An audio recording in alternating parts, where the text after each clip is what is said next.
Good evening everyone and welcome to the stream. I hope everyone had a wonderful weekend.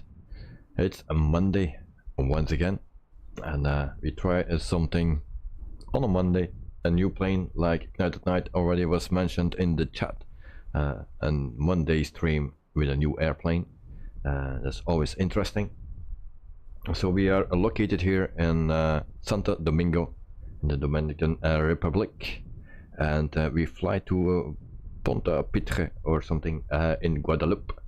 So this is a payware airport, and one thing that I need to mention is a lot of airports, payware airports, have ugly parking spaces. The ground textures of the parking lot actually is not modeled or something, but this one is very nice.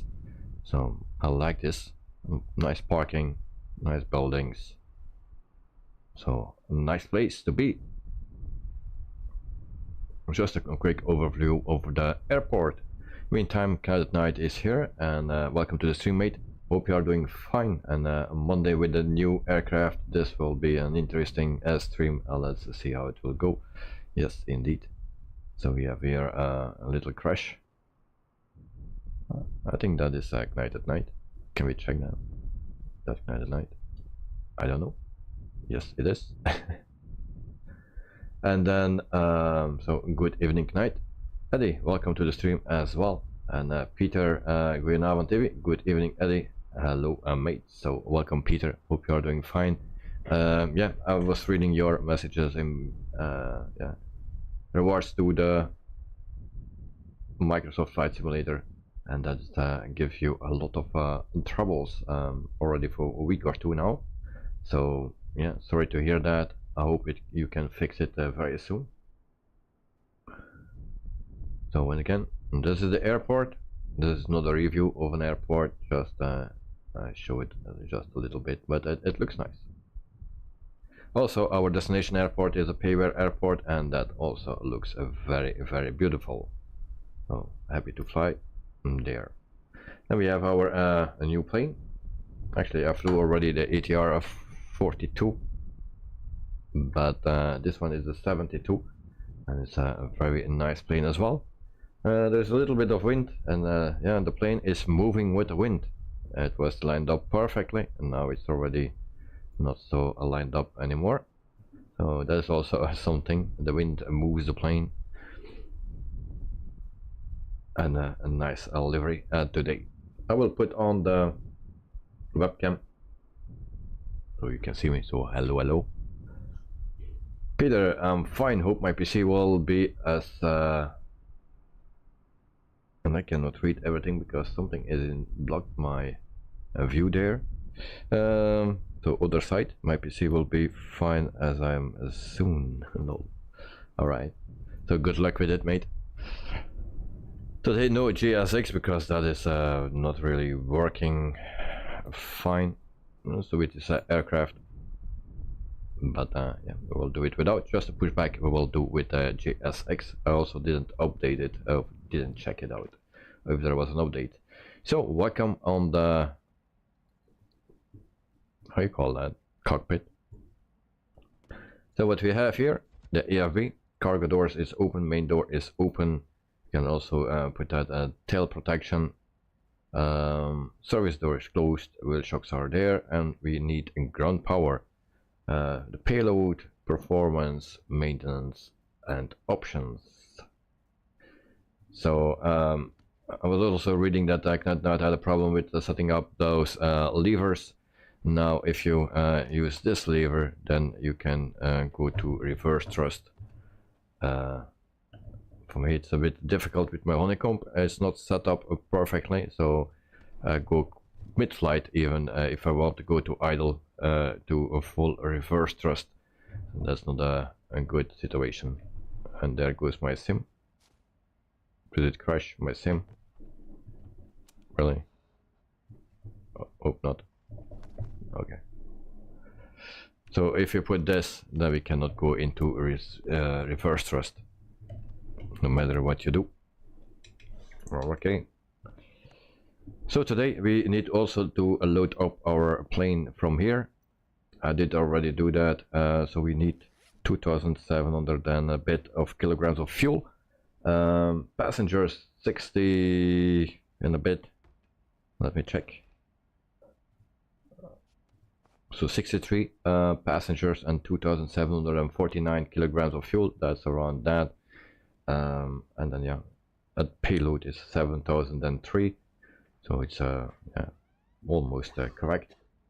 And that's nice. So we do that here, not like with other planes that we do that in the plane. We just need to do it right here. So that is set. First of all, we go to our NEWSKY because we fly with a NEWSKY today. So I already booked my flight. So this is our flight, and then we start this flight. Confirm. Right, there we have our sim brief. The first things, external power. That's what we need. You can also do it without. So today we have a flight of 1 hour and 58 minutes. Now I cannot get my plane up to speed as it should. Yeah, so it will be even longer. So battery, we turn that on, and then we wait a bit.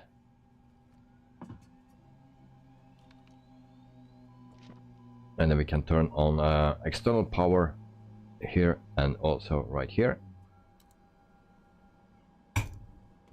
So I'm still learning this plane. I thought I had everything, but it seems not. For sure after the update. Then the fuel pumps, we can already put it to run. And then navigation light on, logo light on, and that's it for now. And then seatbelt sign on, and exit emergency lights armed. Turn that to bright, and that's it for now. So then we can go to the FMC. We put the yoke away. We go right here, the init page, and then we copy this GPS position, and we copy it right here, and then that's in. Then we go to return, and we go to flight plan or route. So we have no SimBrief integration, so we need to do that manually. So MDSD, and then slash to TFFR. So that's our departure and destination. We put that right here. Takes a second, and then execute. We have our flight plan. So runway 17. We don't need to put that in, just click here. That's okay. From there we go to Mela 2G. So if you do that with SimBrief directly, it gives you a direct also for arrival. So I changed that. So we go to Mela 2G. So that's on the next page. That's this one, and then we can execute. Then we go for a TFR. Destination is runway 12. So we take this one, I believe, and then we need Gore 1Z. So next page, next one, next one, next one, and that's this one, and then we can execute that as well. So back to flight plan. Then I need to take my little nav map, and then we check what we need to put in, because we need to put in some more waypoints. So Mela,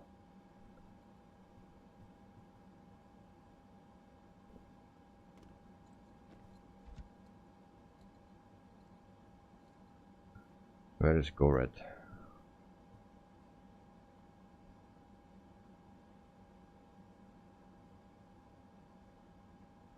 Goret is on the end. All right, so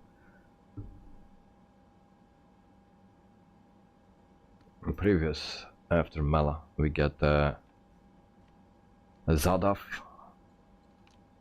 so it will take a little bit to put that everything in, and I'm also not familiar with those layout from the FMC.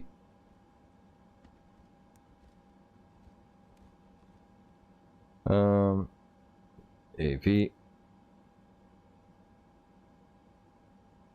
Zadaf right here. Go to the next page. From there we go to GeForce. It's early. I need to get used to this layout. The H and the E. We place that right here. From there we go to a might. Might G, where's the G? And H and T. From there we go to tuna with the 2 U's. Tuna. And then to Vedas. And it's also annoying with those little numbers. I call them not numbers. Those little things here. The V is right here. Vedas. I was actually looking for letters. Then we go to Hagfo. And then VO. Hagfo. Then we go to snooze.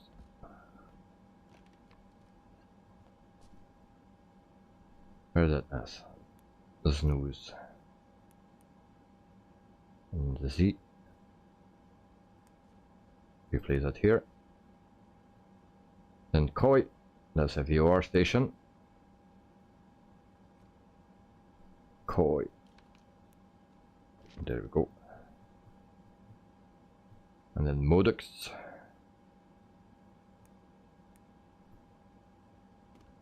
Modux. Right here.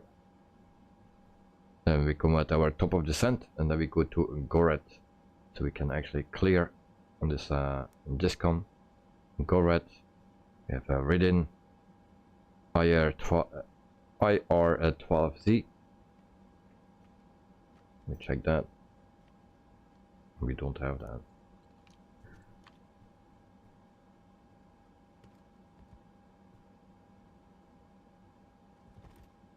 IR12Z.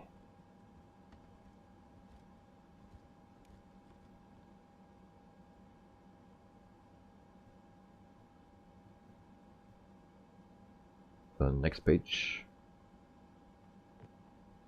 IR12Z. Hope that don't give a problem. We didn't test it out. Then CF.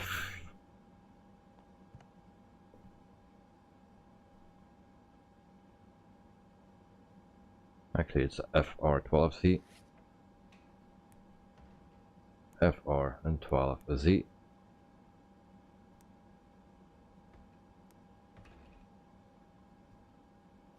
And then where is that? ZF? CF. Don't see that.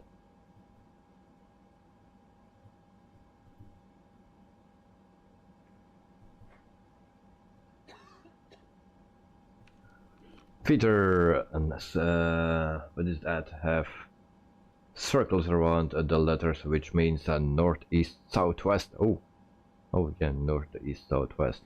Well, yeah, but that's a stupid thing for me. So, but thanks for the information, mate. And hi, Walker. Good evening, all. Hope you had a good weekend. Yes, we had, or I had a wonderful weekend. So, it was working weekend, but it's always nice. So yes, thanks very much, mate. I hope you too, and thanks for joining. So I need to find that CF and FF, but I don't find that. Those two. Just a little bit searching where those are located. Run F4.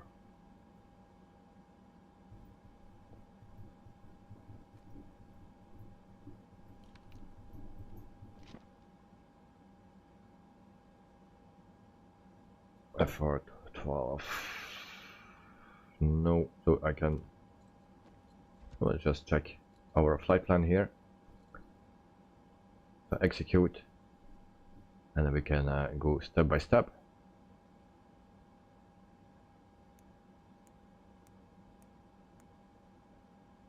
And we'll see how it looks. So far so good.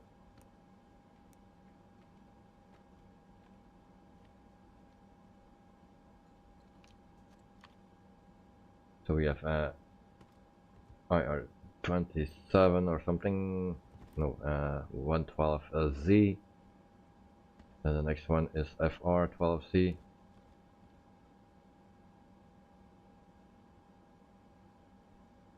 Can I zoom in more?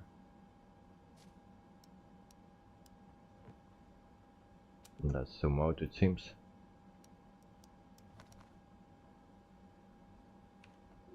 So IR12C,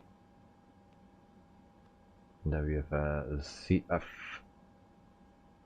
CF12X and FR12C, so they are different. So we will delete that FR12Z.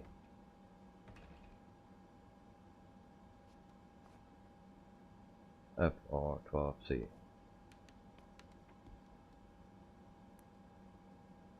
Strange. Execute. FF12. We can also delete that and execute.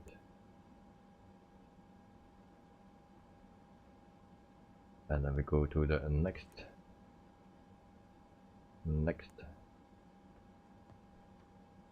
Okay, should be fine. Peter, actually Airbus and Boeing have markers on those buttons also. Yeah, I cannot read those things because there is a heart in, it's just blocking my chat. And good night, a good evening, hi Walker. Alright, so we cleared that. So that is in. Then we go to our pipeline. We did performance page.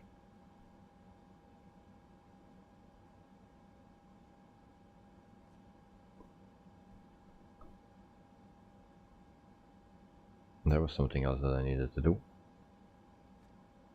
Go back here, then we go here, next one to the weight. So we put that in. Okay, just hold and clicking, and then it says 20,000 kilograms. Is that correct? So it's at maximum 21. So briefing. Zero fuel weight is 2013. Okay, should be fine. Then our fuel 2721. That's a little bit short. That's okay. Xander van der Linden, hi, I'm a little late today, no problem mate, and welcome to the stream. Hope you had a wonderful weekend, and thank you for joining, late or not, you're here, so that's good. At night there is a way for a sim brief plan to work. We should copy the flight plan in a certain directory. It's all in the readme text. Yes, I know, it's with a CRG. It's actually the same developer, and you can put it in that file, in that thing. But yeah, there is a thing that you need to link it to it, and then it should work, but I just do it like this. until there is an update that brings us what we need.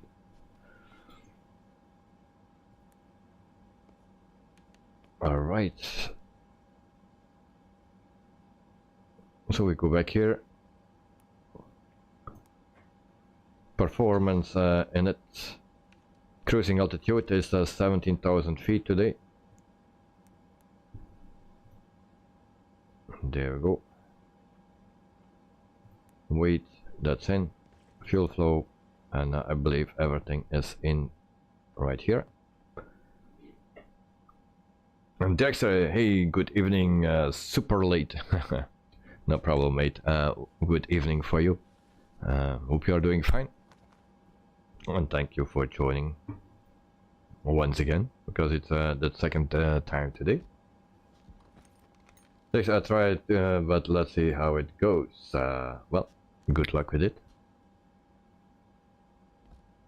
And Dexter, don't have to wait for me, it's just a thing, alright.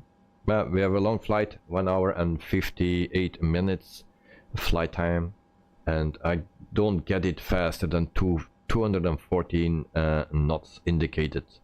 Well, it says to 245 or something, but yeah, other people say that it overspeeds. Also, Dexter, I read some other people their comments about it.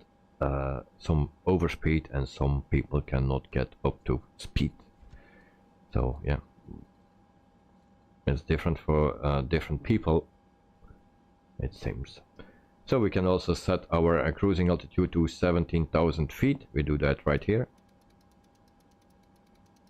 And then you can follow it right there.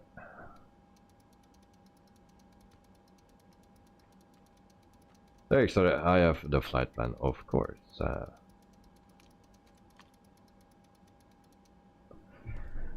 And question right away.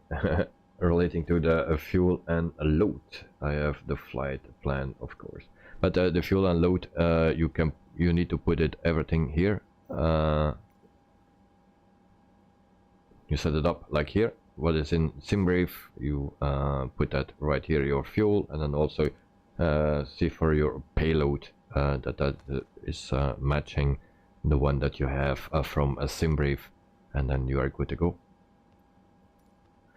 Some there, the cockpit looks a lot like the Airbus. Yeah, indeed, it's very similar. And Dexter, but do you load the fuel and stuff via Microsoft Flight Simulator, weight and balance than the AFP? Yeah, so, but I just showed you, that's the way how to do it for now. Maybe they will change it afterwards, but that's the way to do it, the only way.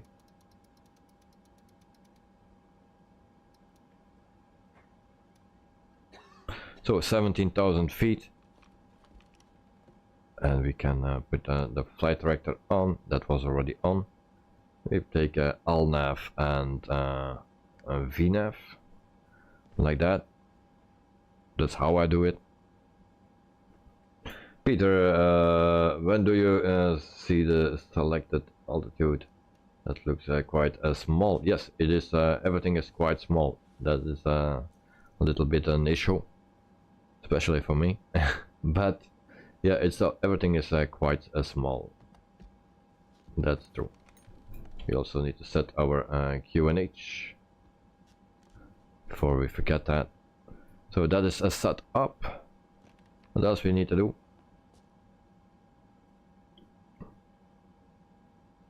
Maybe we can close the doors. Cargo door, main door. Yeah, they're closing very fast. Try again. Sorry. Cargo door. Thunder, do you go plane spotting this week? Yes, I was today. I was in at the airport this morning. It was very foggy, so we could not see that much. Towards noon, it was much better. We could see the terminal and stuff, so that was okay. But yeah, today I went. Later this week, I don't know how I need to manage it, because Wednesday no school, Thursday no school, and Friday no school. So yeah, let's see how that works out. Also, I need to return my camera once again.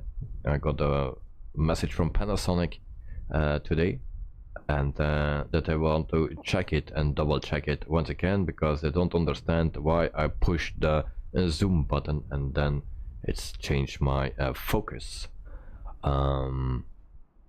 just the moment that I push it or want to push it, just the little movement, and then it changed the focus. So they want to check it, so my camera needs to go to Holland again, and my power bank died, and that's the only power bank that I could use with my backup camera. So yeah, they refund me the power bank, so I need to look for a new one, but until then I cannot stream, or I just need to wait until I have that power bank and then send my camera back, something like that. Peter, okay, thanks. And then Thunder, oh, and everything back okay with the power bank, or it's still broke? Yeah, it's still broke. So they refund me. I need to buy a new one. It was not repairable. I think that was a 20 mega hour or whatever, 20,000 or something. That was, but actually I'm looking for something more, because all my others are 27, but that was the only one that I have, just a normal, like the thing that you put in the wall, so that power bank supports that, and all the other power banks that I have is USB-C or USB only, so that's the thing. So we set the power to take off. Alright, that is good. We have also something here that I don't know what is. And then we can actually power up that thing here. So we set everything. So that can go on. Also an issue what I have is when I put it in idle, and then all my hydraulic pressure falls out, and I cannot brake anymore, so it needs to have a certain RPM to work. I don't know if that is normal or not. So we turn all those things on, and then Peter sent an invoice of power bank to Panasonic. What do you mean? Because the power bank is not related to my Panasonic, so it's another brand. It's my camera that needs to go back to Panasonic. It's actually another company that makes it for them in Holland. Alright, now I think I've set everything, so we can maybe start some engines. Can we? It's 30, so yeah, it's time to start engines. And it's very hot, it seems, so we need to cool that down. And also I need to push this on. Oh yeah, after the engine's done. So we set this to start A, and we can start engine number 2. Peter, oh, I thought the power bank was broken by the Panasonic camera. No. So it's the one that I use for the Panasonic camera, my backup camera. I also use it for my normal camera for extra hours, or my laptop. So we can add a fuel.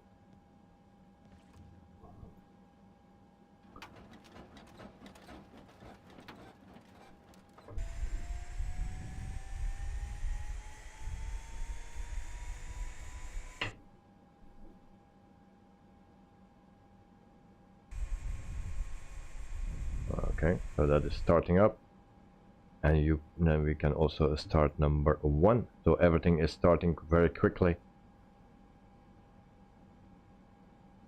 So we start engine number 1.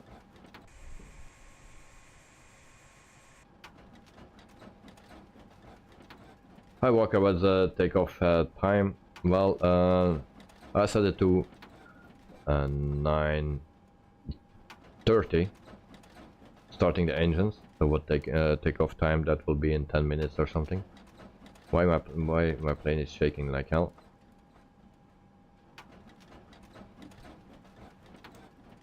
Oh, that was not good. That was the wrong lever. I need this one. That's also a bit a struggle sometimes.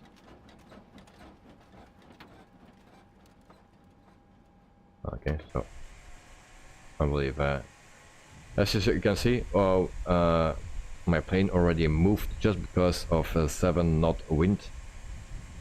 Actually it's 15 now. But even with 7 knot wind it moved the plane. I don't know if that is possible in real life, but it moves.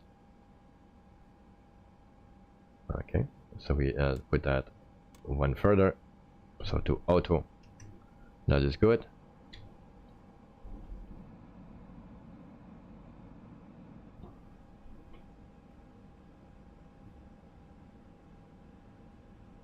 And can we do actually push back now? You need to stop the engines to request ground services. Cannot do that anymore. That's I was just thinking of that. Now this needs to go out. Don't remember how I need to do that. Lights on. Bright. I forgot how to do that. I need to get rid of the external power probably first. So we turn that off. So we have no a low power here or low pressure, so that can go as well. Peter, ground power disconnected. Yeah, now we have. And then we need to, don't remember how I need to do it. We get a lot of faults. I got it working this afternoon because I was testing that, but it seems that it's not working right now. Beacon light on. Forgot that.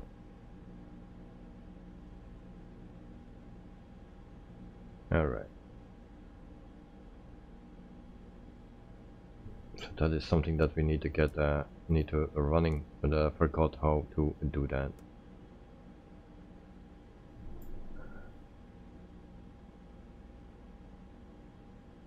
Also here we needed to put on something.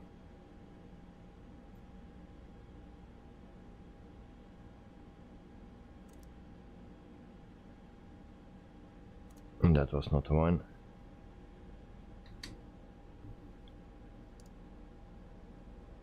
So we got a lot of messages.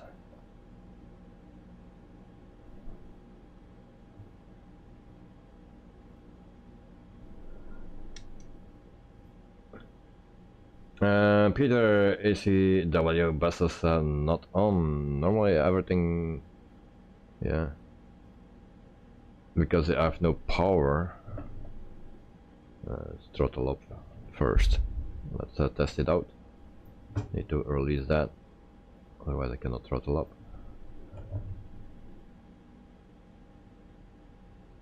If I give more power, normally I get pressure. But of course it's a Monday stream, then that don't work. Okay, now it goes out. We have still that generator of fault. Now this goes on, alright. Normally this needs to go out, but they have still that generator fault. We also needed to set our trim.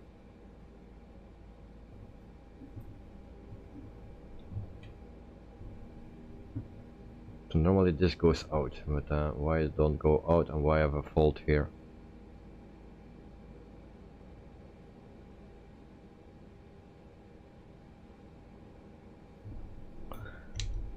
Also the levers are very sensitive.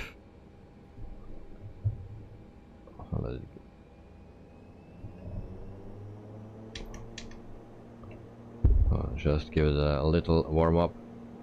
So that is out now, that's good, but this is still not out. Next, where do you enter the zero fuel weight and weight and balance? Put it back to idle. What I do is I go to a menu and then I go to this first one, in it, and then you can go to a weight, and then you put a zero fuel weight in just by clicking, pushing that for 2-3 seconds, and then the numbers come in. If the numbers not match, you can just manually put it in. So that's how you do it. And then this is the fuel, and then it calculates this automatically. So that's it. So you just go to menu, the first button here, then in it, and then wait, and then you can keep and hold, push and hold it for a few seconds, and then it comes here. The same for the fuel, but you also can put it in manually if you want. Peter, it looks your batteries are off. Yeah, they are on.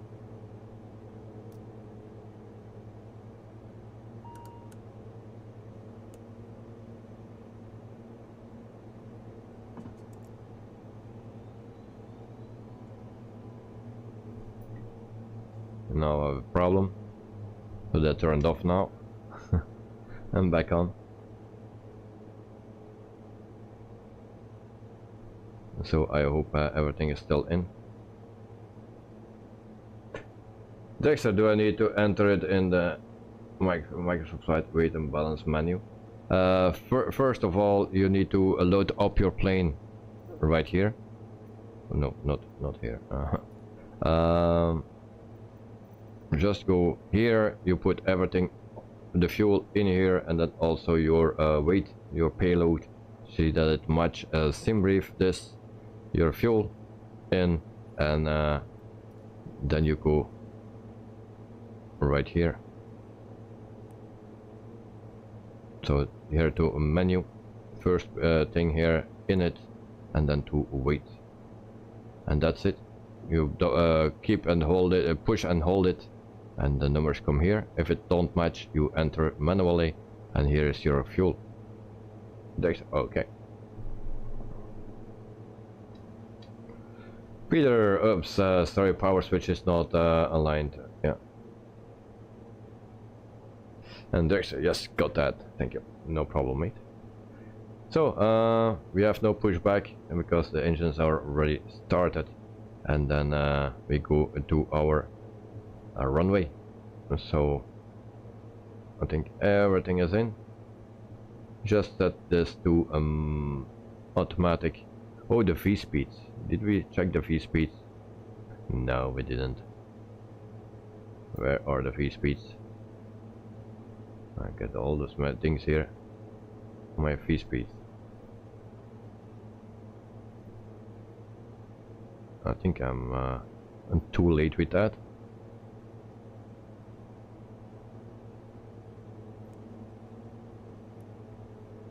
Performance. Normally I get to hear the V speeds. Take off. Okay, here it is. So confirm takeoff data. So V1 113, 113, 127, 117. We confirm that, and everything is all right.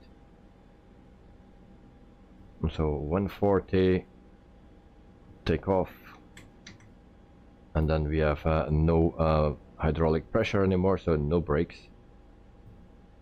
If Dexter can check that out, if we have the same thing, then that will be nice. So I will power up a bit up until I have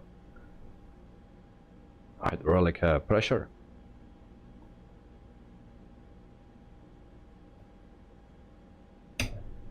And then we start our taxi. So this is for the trim. Always see that that is centered here. You can do that with a trim wheel, but you also can set it right here, and then it's just be fine. A little bit more power. And I found the power very sensitive. But it's not moving now. Why it's not moving? Come on, move. And there we go a little bit. Now it gives a lot of power, way too much. Okay, so parking brake off, and then we can go flaps to 15. And the shocks, are the shocks gone? No, they are.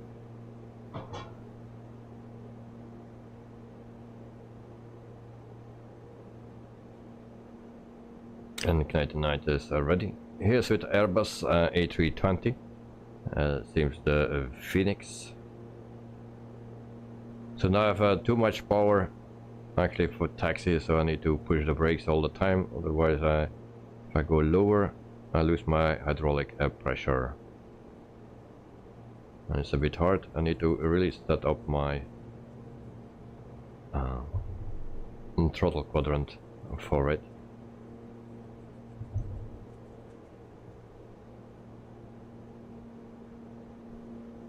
But it's a beautiful plane, not a model, because I don't like the look outside sometimes in certain angles.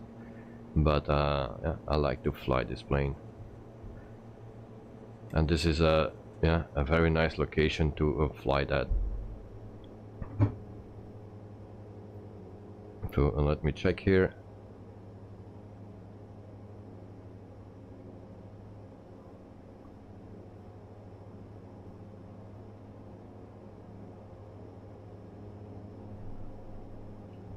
Need to go here, taxi lights.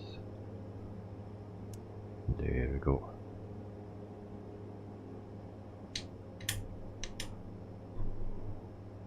Maybe taxi to runway 17, and then we are good to go. So it will be a pretty long flight today. And we have already 16 likes, so thank you guys for liking the stream. Sorry it takes a little bit long and not everything is going fluent, but yeah, I'm learning. Dexter, so I only enter the weight and balance menu.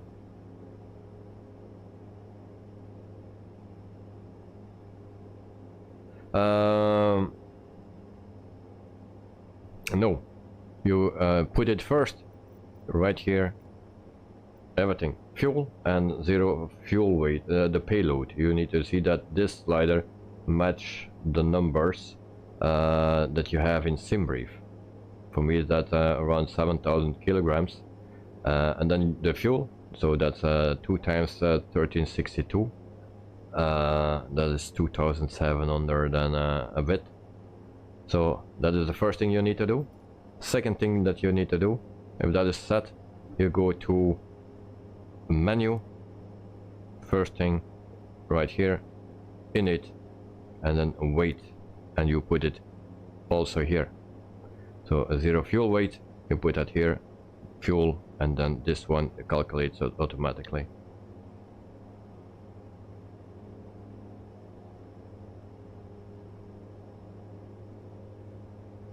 And then yes, fuel and payload is easy. Yes, the FMC part I get, but that's all what you need to do. Here the payload, everything fills in when you do that. Everything here, so everything will fill in. You don't need to do anything here. Just push set for your trim, and your trim is okay. You can also do that with a trim wheel and see that it match right here. So that's everything actually what you need to do. So all your numbers will be filled in right here. You don't need to change anything here. I also don't think you can change anything here.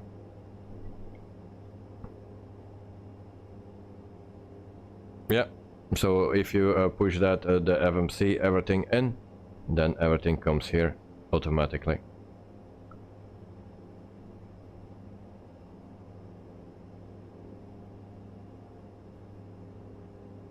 Oh, those numbers stay empty. Weird.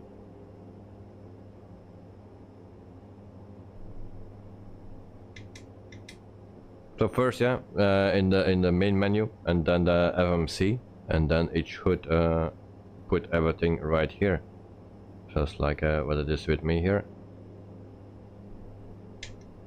So let me know if it works.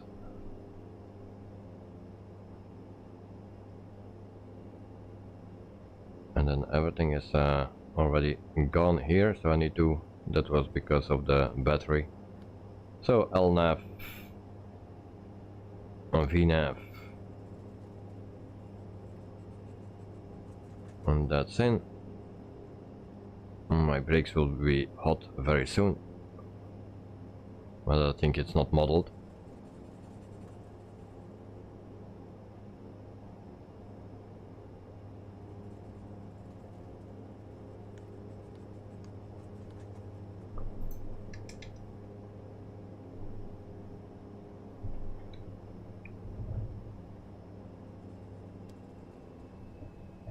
And I will lose hydraulic pressure, you see. And now that again. It's very hard to find the right spot.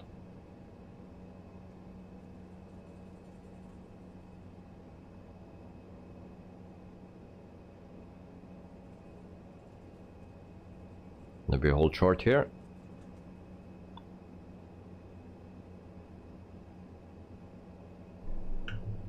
Parking brake set, and we prepare for departure.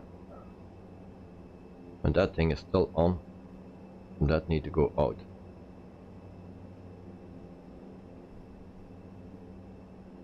So strobe light on, landing light on, taxi light and takeoff light was already on.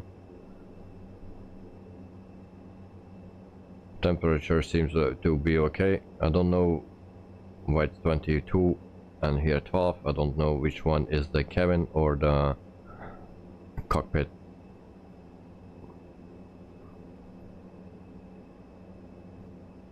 So that's a bit of a thing.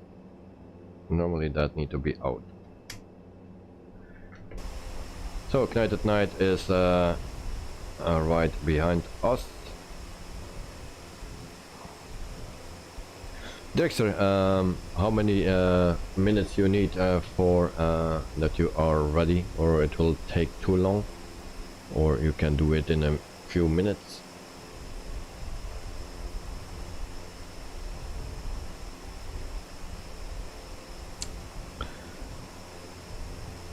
Oh, don't wait up. Okay, then we don't wait.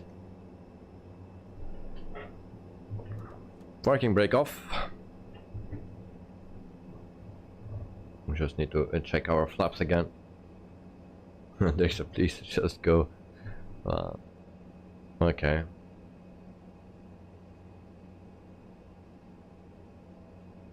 Yeah, it's for everyone a bit a learning curve, the ATR.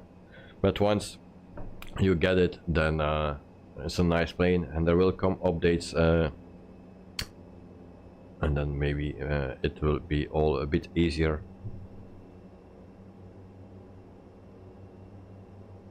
I like this plane, even if it has some bugs and things that are not working properly, but I really love this plane. I don't know if it's the delivery or the props or just the entire plane.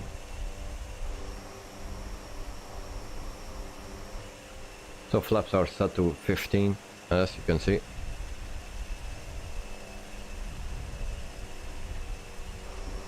And then we wait for a Knight at Night until it is lined up.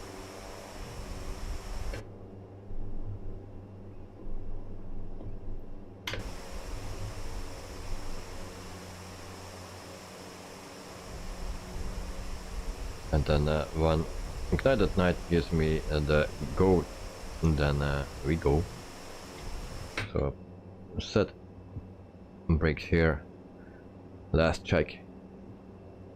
So we have actually only two flap settings, and that's 15 and 30. 30 is for landing.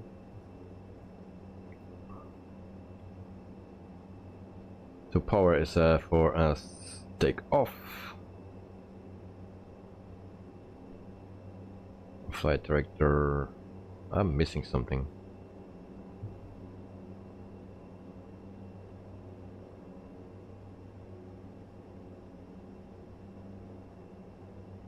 Oh, now we need to get rid of that thing. We just go to ND right here. Should be fine. That's not. Where's my flight plan? Don't have a flight plan anymore? Are you kidding? Or that's my second flight plan? Really?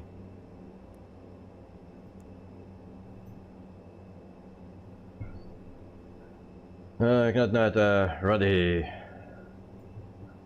Yeah, but my flight plan is gone.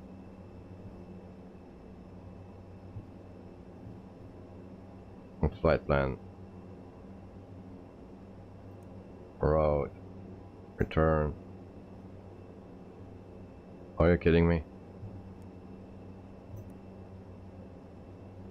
My entire flight plan is gone.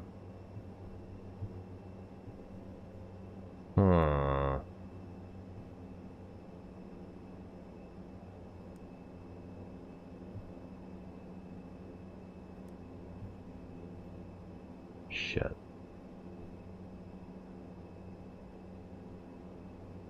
Alright guys, I have a little problem.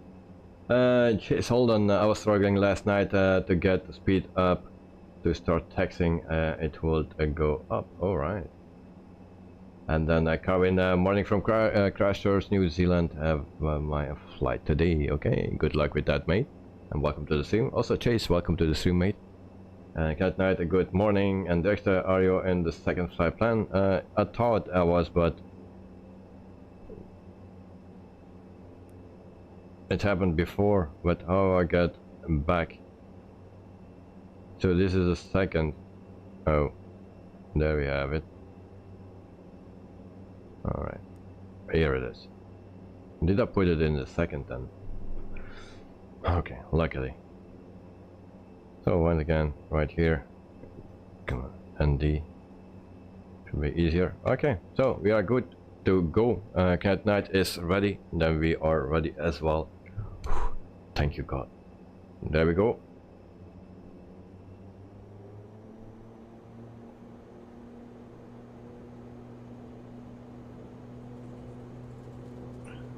So it's hard to see the V1 speeds.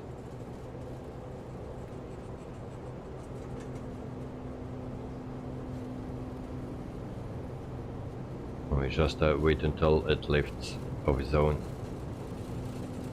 if it ever does that. V1, rotate, it don't do that. Don't crash, don't crash, don't crash, don't crash. I have a little issue. Don't want to lift. Okay. We are flying.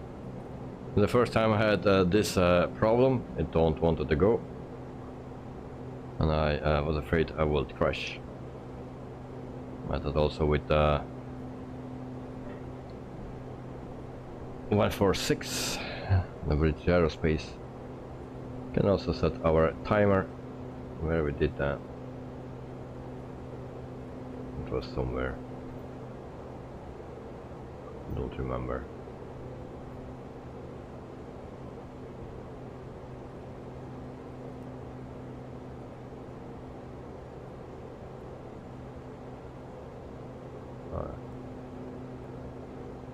There we go.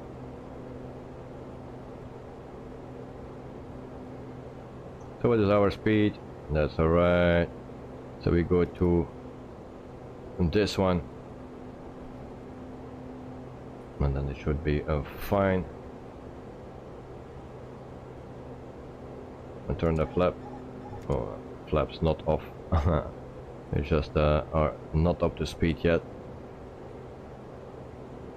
Climbing rate is okay. And also an issue with that. Hi Walker, that was a close one. Yes, yes, yes, that was a very close one, mate.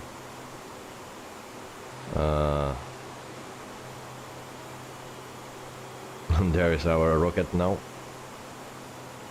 Good at night. Now his plane will be much faster, of course.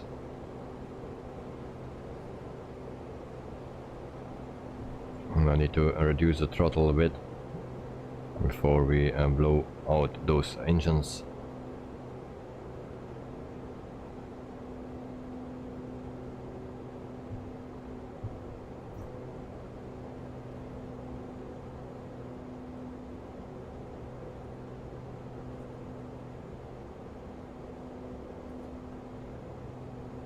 I can also move this. That's not what I wanted to do. No, no, don't do that. Don't do that. I just want to move this one.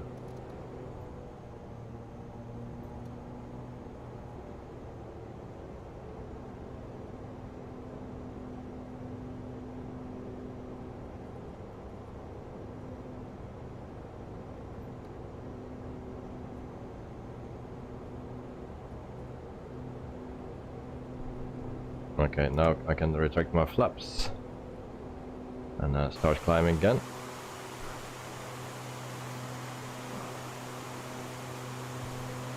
Seriously, why do it keep switching to the second flight plan? I have no clue. I have no clue. Normally it don't do that. Oh, what is my plane doing? But yeah, now it did. So I was surprised, I was afraid. And we have a restriction here or what? Yeah. We didn't have that before. So why we don't, why we have that now? Can aerator be on the A320? Oh yeah, but I really like this one. And then at night, what will your maximum speed be? 210, 214 knots indicated. But I'm already over it. So why I'm over it now? So everything is different in my live stream than when I do the tests before in the afternoon. Everything is different. So now I get in my climb even more speed than on my cruise. And why do that actually? Oh, because we are oh, come on.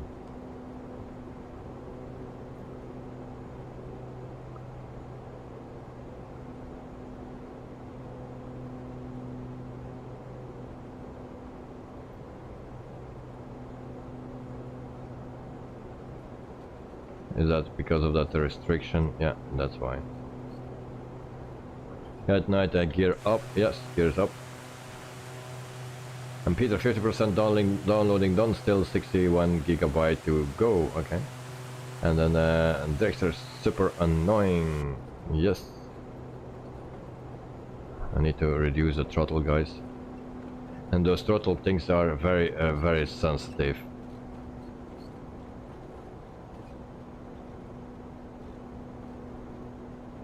And if you don't pull that in and you pull it out and you do that, the levers back, it goes into reverse thrust and then you dive.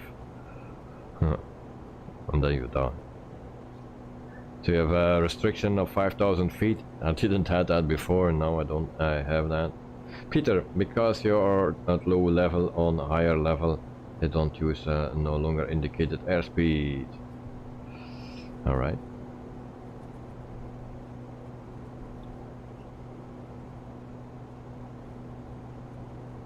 So now we can go. Alright, VNAV.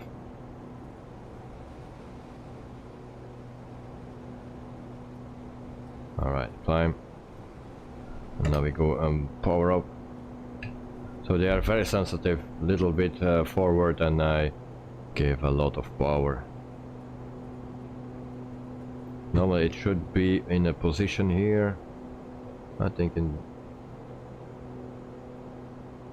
this position or something. And that's too much.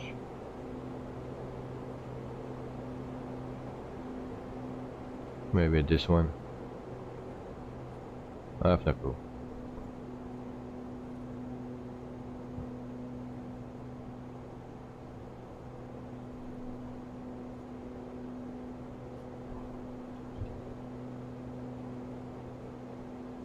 So QNH 2997, 150, that's how we need to climb.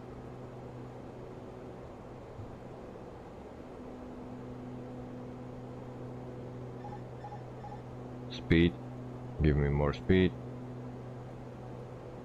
And if we go to climb, we get even. And then we fall out of the sky.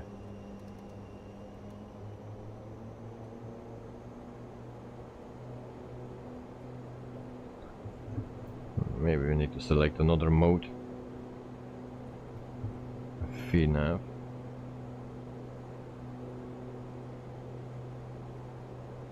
So it don't climb as quickly. And that's also an issue what I have. So we take a view here, a very nice cabin, very nice seats, very clean cabin. Peter, so higher you fly, the lower the indicated airspeed, because the air becomes thinner and thinner. Yes, indeed.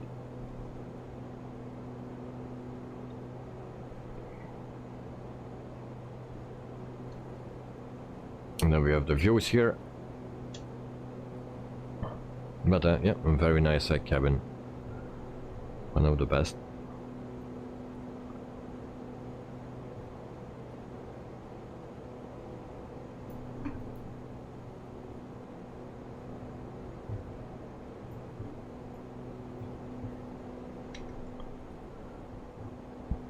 So the speed is set now. We are climbing, yeah, almost 10,000 feet after 8 minutes.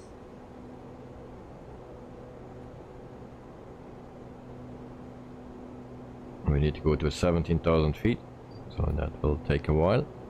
Landing lights off, takeoff lights off, and everything else stays on. Seatbelt sign can go off as well.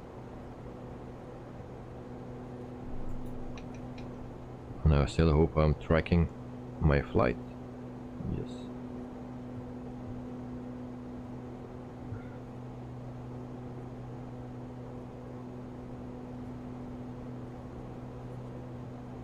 So now we can climb to 17,000 feet, and that will go very slowly, and then we go towards our destination airport in Guadeloupe. So Payware Airport, very nice one, very nice one. I really recommend that one. And then this is a beautiful livery, so it's a nice place to fly here.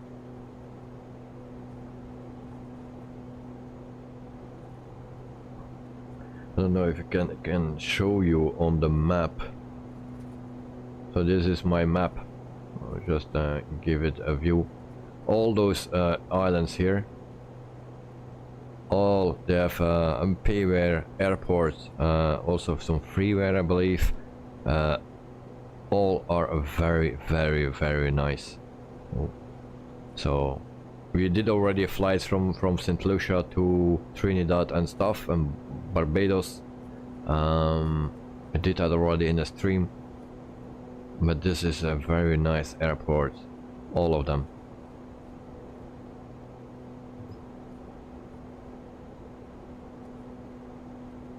12,000 feet, and let's see how the speed will be when we are cruising.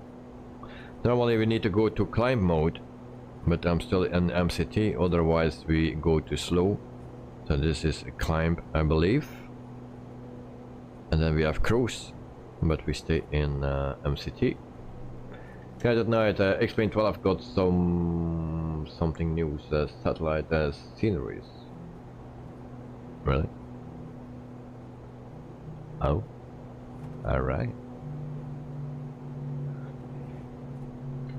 That's maybe good news.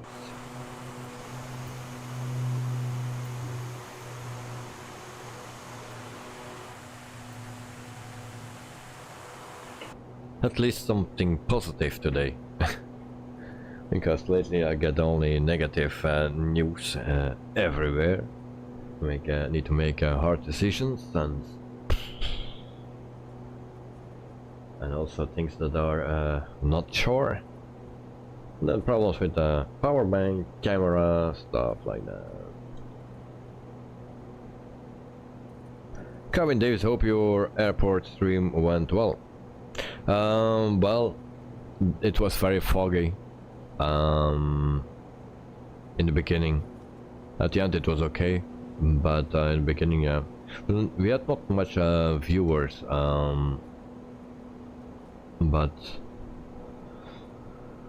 it was not how I like it. And then I was also testing with autofocus and manual focus, and yeah, now it's a bummer that I need to return my camera, of course, and otherwise it don't get fixed, and it will take weeks again, and maybe that they don't find anything again, and then it's all again for nothing. So yeah, but first I need another power bank for my backup camera, because also the power bank died, not repairable. Good night. It is all free. You choose where you want to fly. You just download and have satellite images. Oh yeah. I know what it is. It was also available for Explain 11, but that thing is very high on disk space, depending in which quality you want. Yeah. So you can download the entire world, but it's in small pieces. So if you fly frequently in one area, it's okay. But if you fly everywhere and you need to download everything, yeah. And then at the highest detail, then you will download a lot, and you require actually a lot of disk space. So it was also available for Explain 11.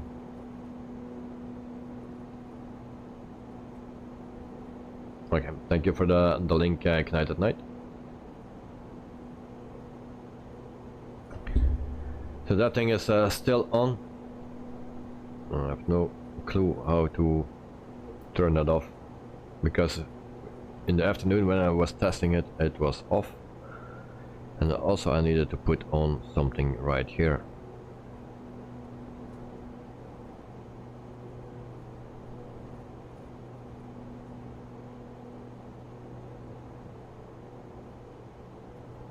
Do we have an anti-ice warning? No. I don't have.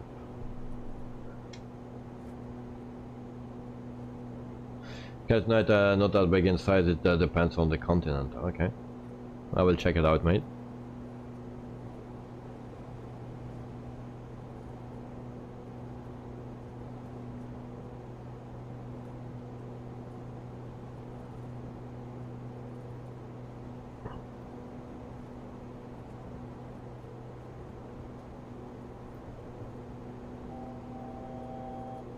$1,000 to go.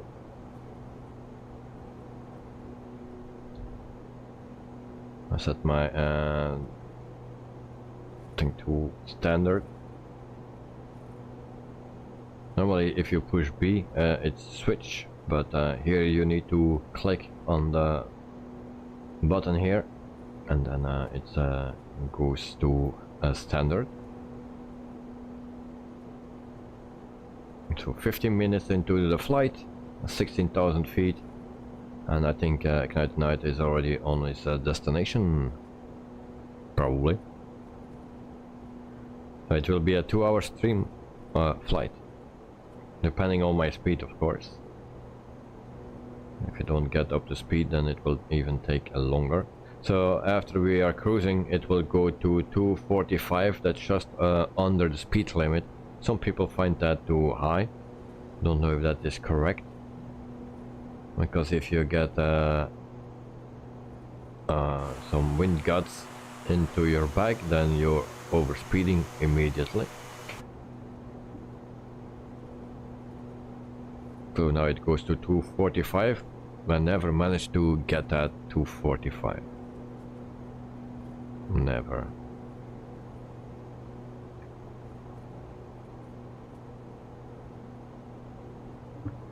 So now maybe you need to go to cruise.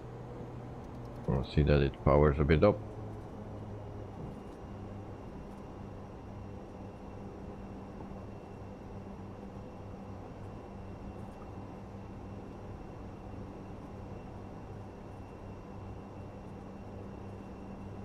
So 17,000 feet.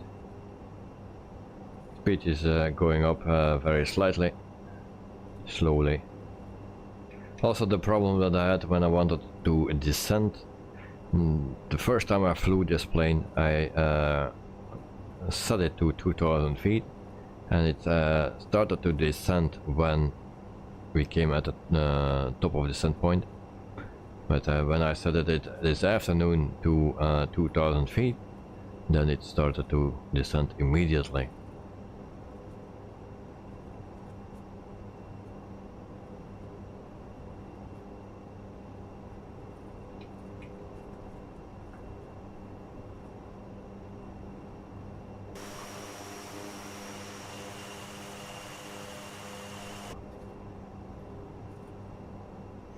So once everything is solved in this plane, I think this is an amazing plane to fly. Really. So Carwin, what time you leave, mate? Because you will need to leave at on time. So what time you leave for your flight to Wellington?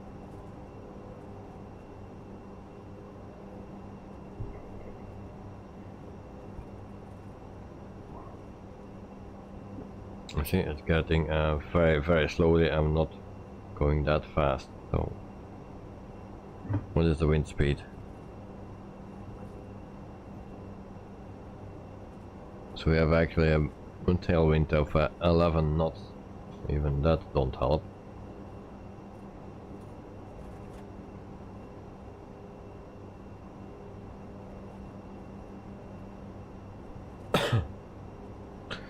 So I thought 210, 214, something to get that, but even that is not possible. So we will give it a little bit more power.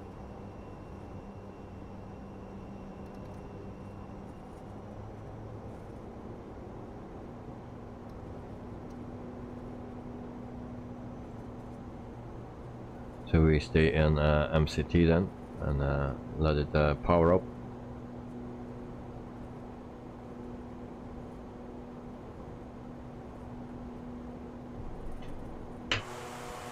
Dexter, are you flying already?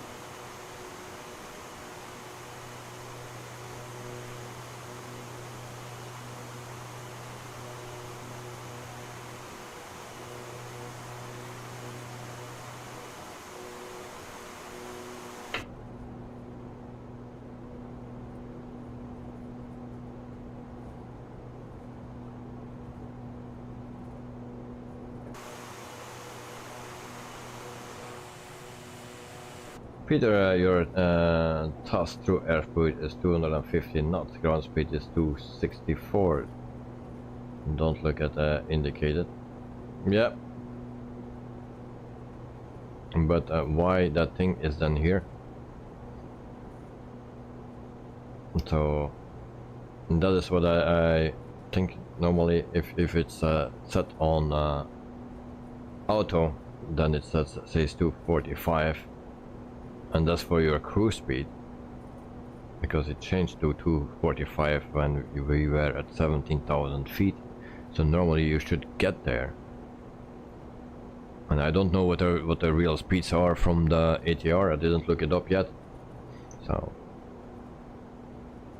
Dexter, I was unable to sort out the arrival for the flight plan. I really got messed up. Oh, I'm trying again from TNCM, way closer. Okay, probably better, less frustrating when things go wrong in the end. All right.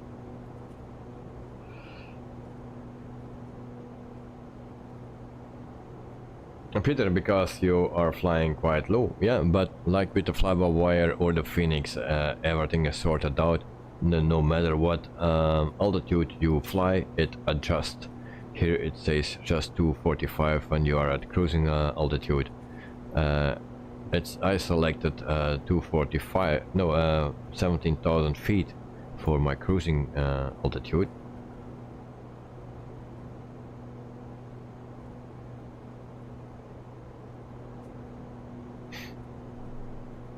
And yeah, ground speed is 285. So I got actually to 214 in my previous flight.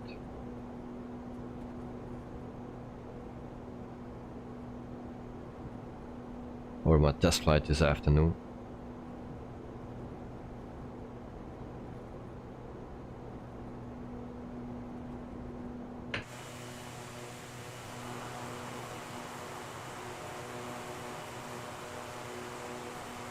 Peter, yes, you're right, but these are jet engines. Yeah, yes, that's the difference, but either way, it's useless to put this thing right there if you cannot reach it. That's one thing. Even if I fly at 20,000 feet, I don't know what the maximum cruise altitude is of this plane. But SimBrief gives me always around 20,000 feet, 21, 17, 19, something like that. And I never get those 245.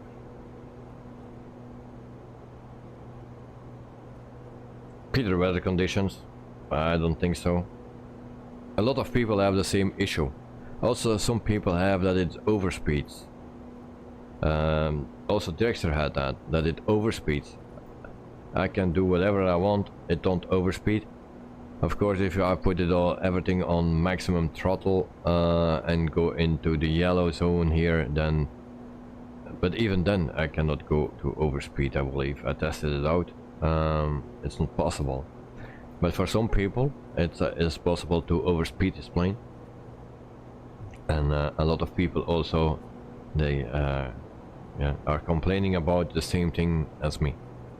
I was looking it up today on the internet, and I got a lot of posts actually.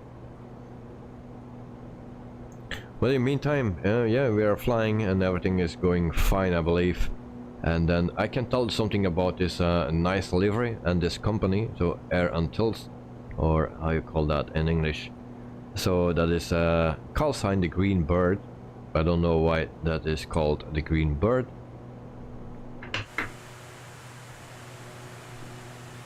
Yeah.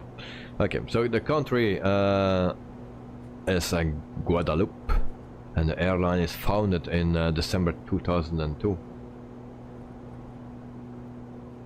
Did you select Auto Trust? Yes. I can select manual or auto. That's this. So now it's in auto, now it's in manual. So blue is manual, and pink is auto. Yeah, auto.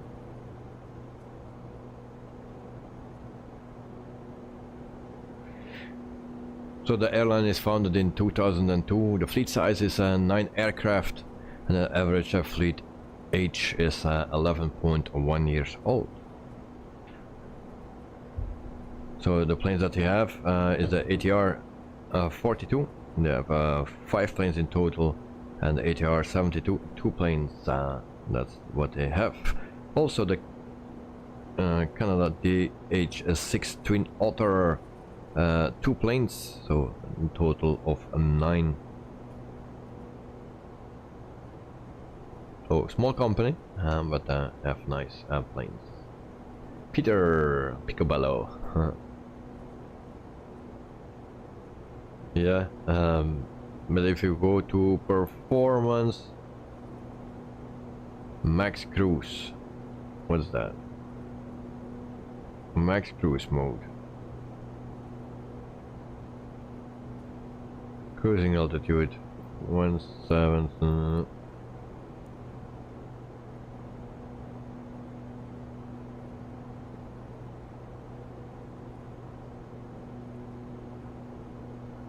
Yeah.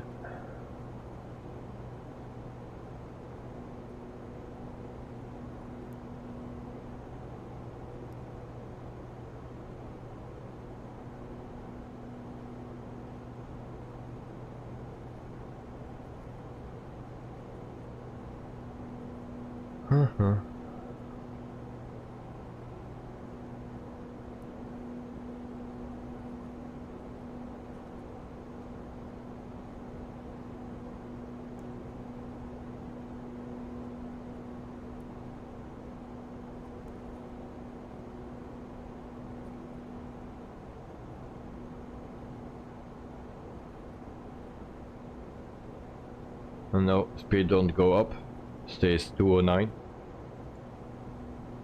And actually I need to go to cruise mode, but that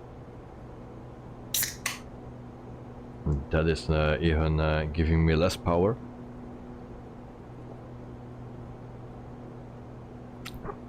Cheers. So if you go back to cruise mode,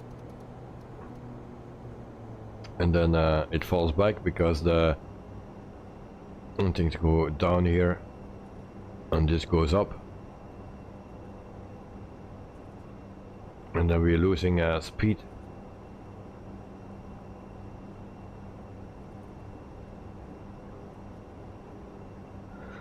To a 6, to a 7.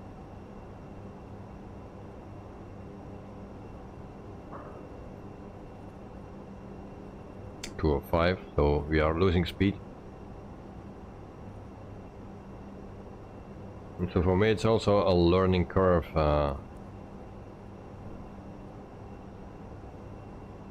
We go back to performance, cruise mode, max cruise.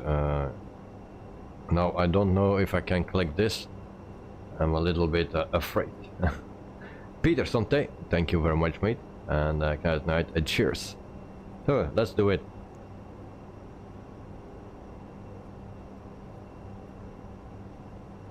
Oh, now the speed bug.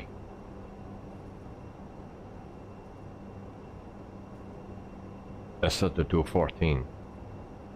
Oh, long range.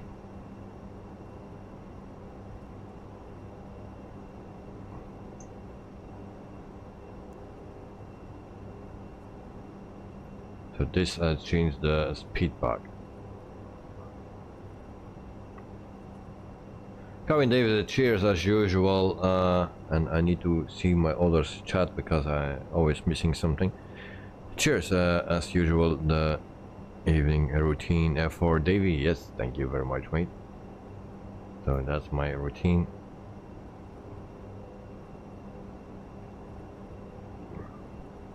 So I believe this is now set to a long range. But that actually don't change anything right here.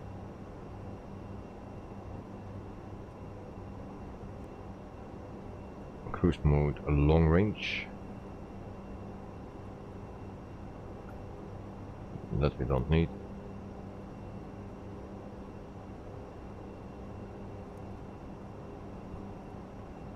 Performance, we set it back to max cruise.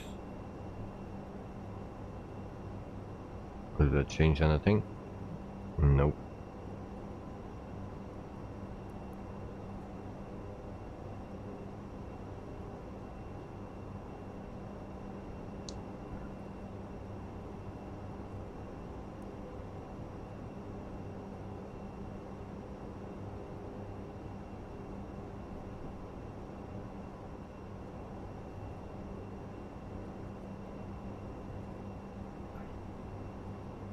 So 199 now.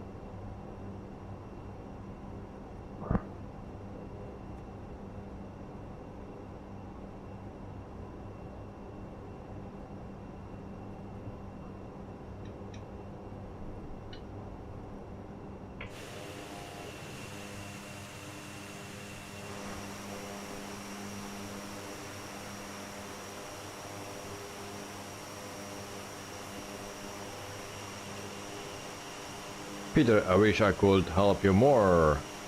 Would be better with an Airbus. Well, it's a learning curve, and that's part of the fun, actually, of the flight simulator, and learning the planes and make mistakes and need to, yeah, don't figure out how to do it, and that's the nicest part, I think. Learning everything, because when you get everything, when you understand everything, it gets boring, I think. When that happens, I always said to everyone, if that happens, I stop streaming. So, but I'm very sure it never will.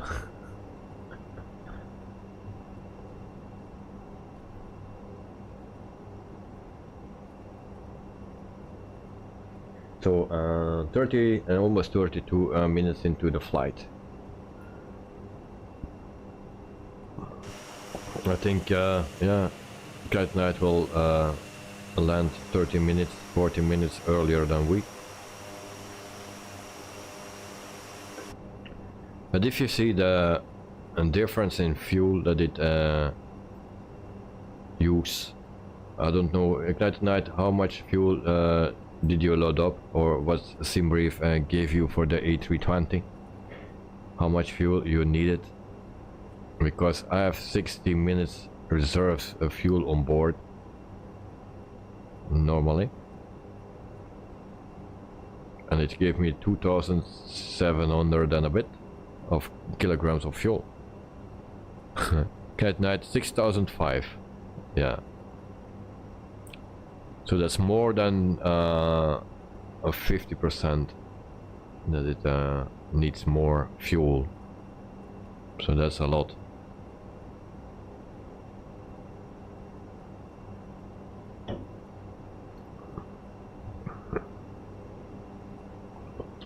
The Jew is a redneck prepper. Shalom, folks.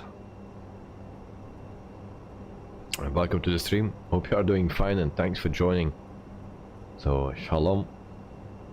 So this is what you're asking, Peter, and normally that will go out.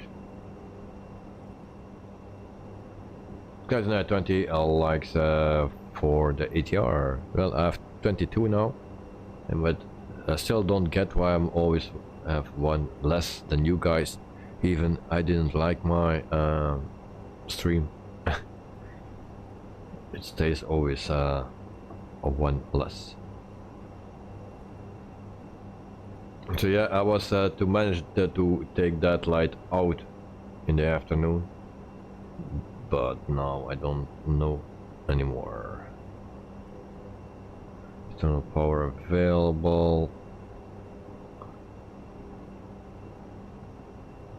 Yeah, all the rest is working.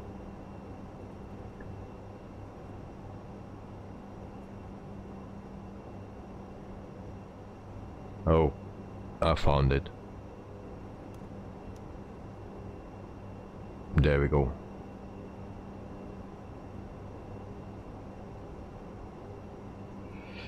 There we go. It's just because of this button. Well, the ignition was still start A. That's why. Why is that TRU button on? Well, that needed to be on. For what? I don't know, but that need to be on. I was also this afternoon I was struggling to turn that on, didn't know how, but eventually it worked out. But you need to start your engines for it, everything needs to be running, and then you can turn it on. And this needs to go out because this needs to be off. So I found it.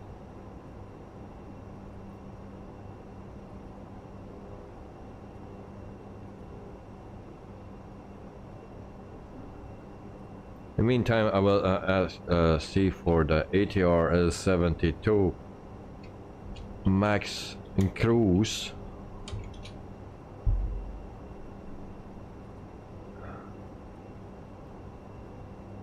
So maximum cruise speed 280 knots.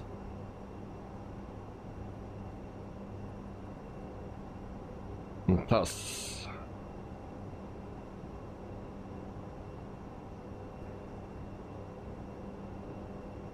$25,000 maximum cruise.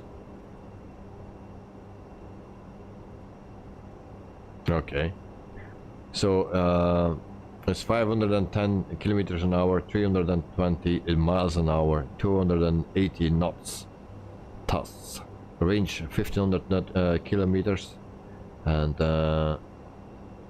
825 nautical miles. And service sailing 7,600 meters, so 25,000 feet is the maximum cruise altitude.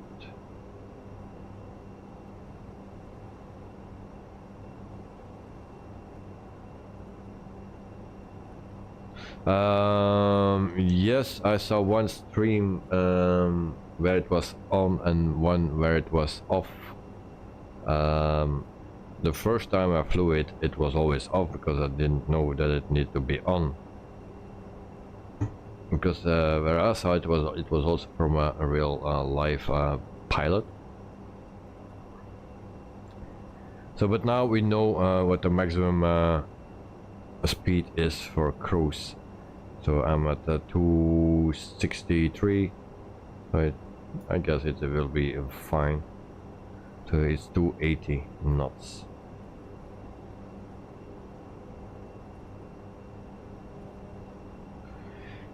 We have also here where you can select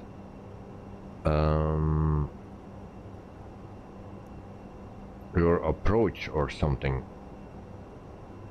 I don't know where that was.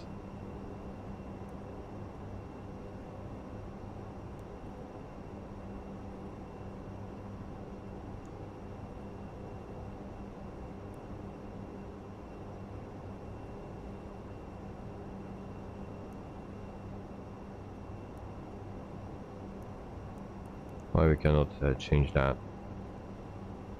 I want it on.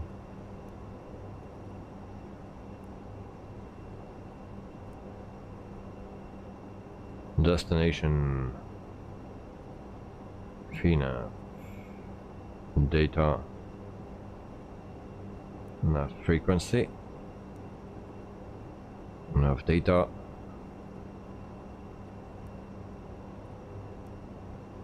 database,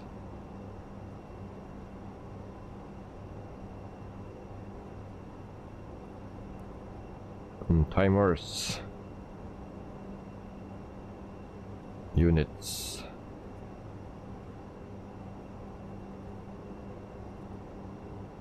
so everything is set correctly. Status,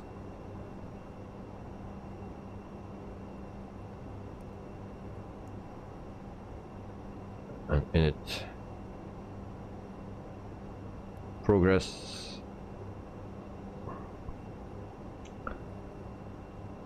Peter to Night Night. I have a speed 85 megabits a second. Okay. So there is somewhere that I can load or activate the approach, but I don't find it anymore. Maybe the page will change when I come to there.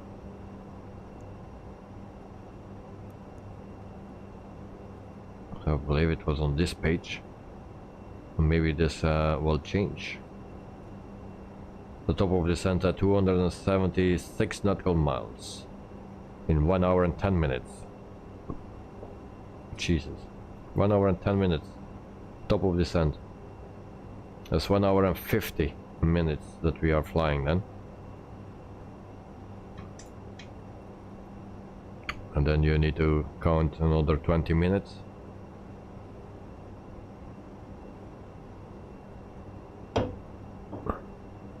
No, that's a good download speed. 85 megabits a second. How you get that, Peter? I have the fastest internet speed from Telenet, and that gives me 40 download. No, no, that's upload. Sorry. Okay. No, I'm wrong. So upload is 40, mostly 37. But my upload is 1 gigabyte. Sorry.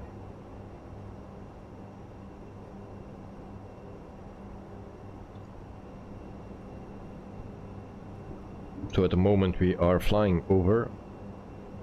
Which island is this?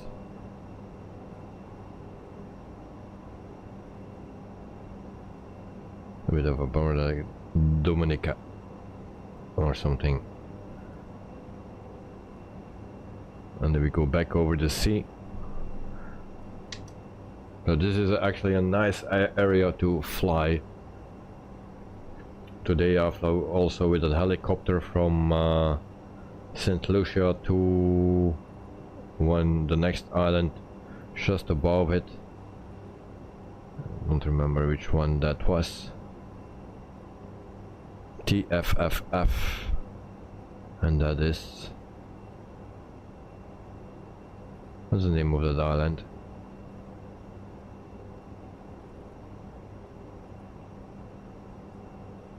Hard to see.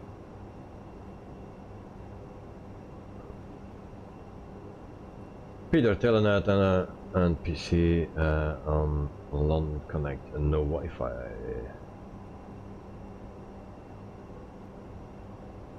Alright, because I pay a lot for that Telnet, and when I was in Germany got 5G on my cell phone, my upload was yeah, more than double than on my normal connection here at home with the cable, you know. I had an upload speed from above 80 until 120, and at home I have yeah, around 37 upload.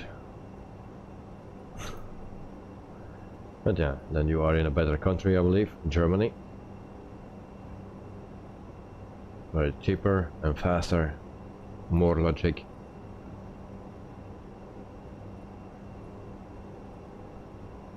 We didn't turn our radar on, but I think that is not working.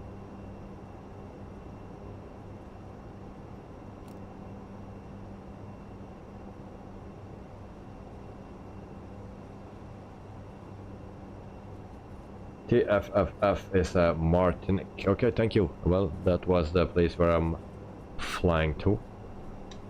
With a helicopter, with the G2, the small one, the slow one. So it took me 31 minutes or something to fly there. And I was actually testing out NeoFly 4. That is for free for now, until it's a beta version.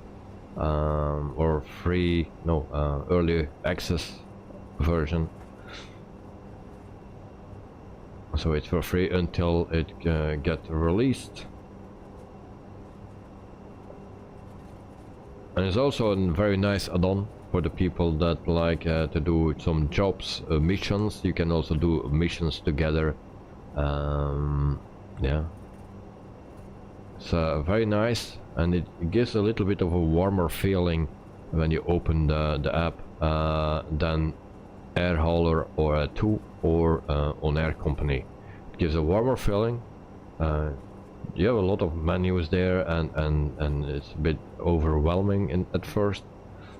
And it's not so hardcore than on Air Company, because I like on Air Company because it's hardcore and it's more realistic, and you need to pay for everything.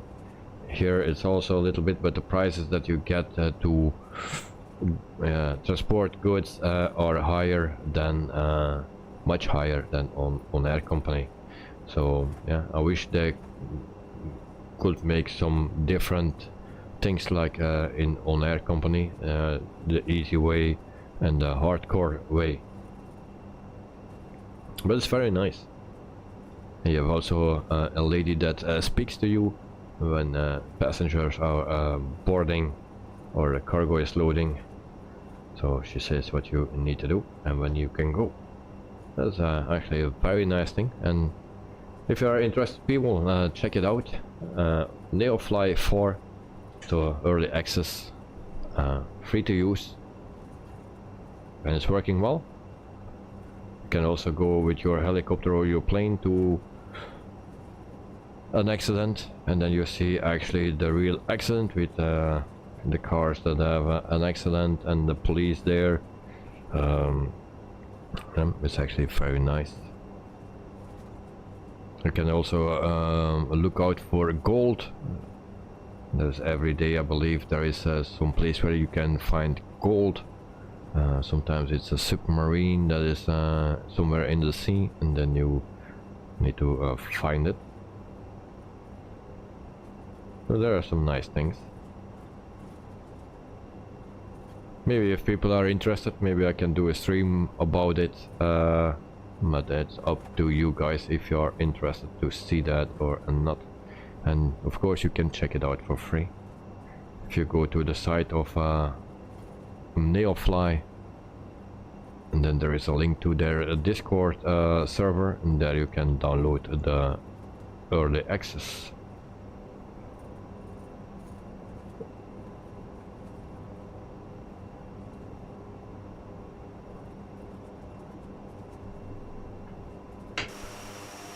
It's very silent in the UK, so Mr. Director, how are things going, mate? Because I don't see your name yet on the screen.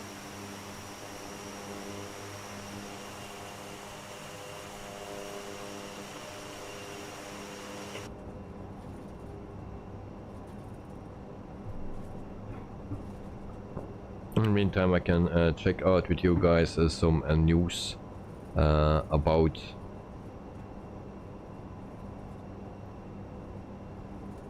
Microsoft Flight Simulator. So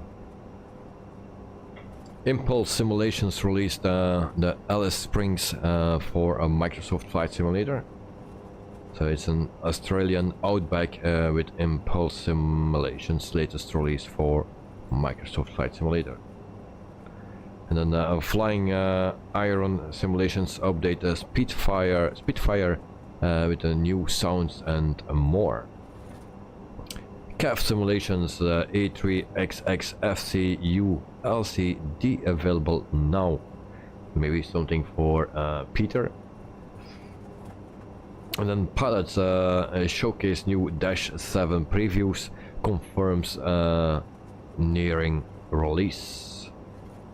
So the Dash 7 is a 4-engine propeller plane.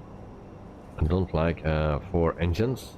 I said that before, and my favorite plane is a 4-engine plane, and the 146. But this one is a propeller plane. And then Latin VFR updates the Airbus A318 from Microsoft Flight Simulator. And then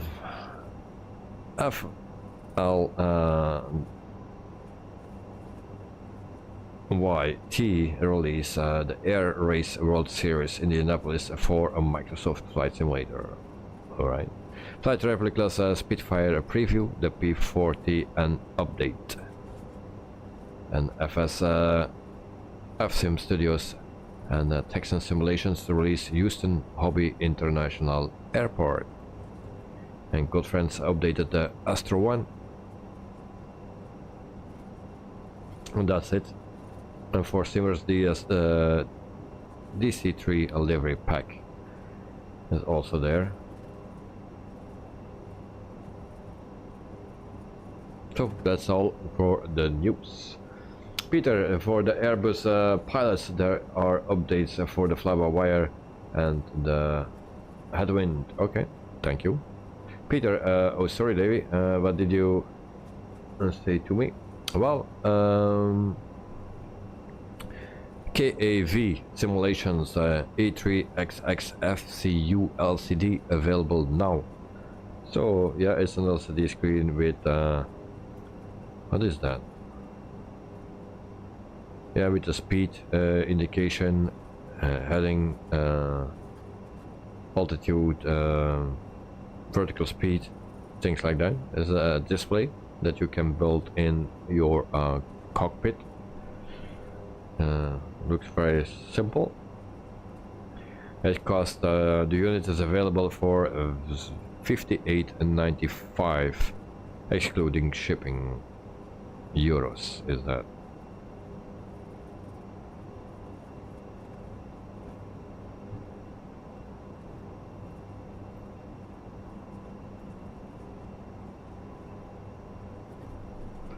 So that's it for the news. Now everything is working fine, it seems, in my cockpit. The only thing that I'm scared of is that when we select 2000 or 3000 feet for our approach, and that my plane immediately starts to descend, I believe. The first time I flew, that was the ATR 42, it descended on top of descent right away, as it should, but this one don't do that.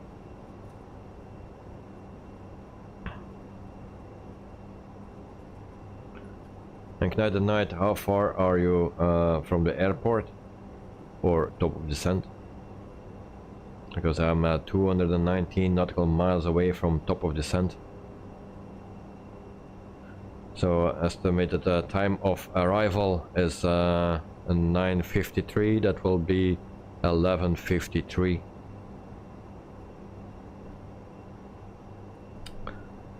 Peter, okay, but you still need buttons, rotor switches, wiring and stuff to build it in. Yes, already have that with my FCU. Lol. Okay. Get night at 238 to destination. Oh, for me it's 282, so we are 50, yeah, around 50 nautical miles away from each other.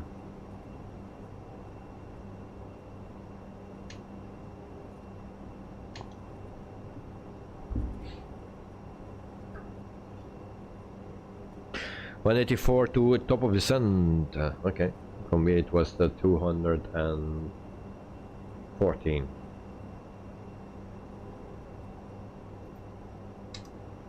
So what is your altitude? Also 17,000 feet.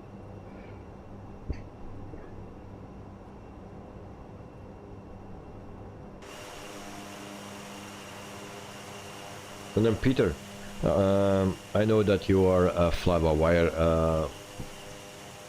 pilot, and that you also fly the headwind because of your systems, but you never want to fly the ATR, a plane like this. You never want to fly that because it's personal, but this one is very nice for me, even if I'm struggling with some things and there were a lot of bugs and stuff. I really like this plane.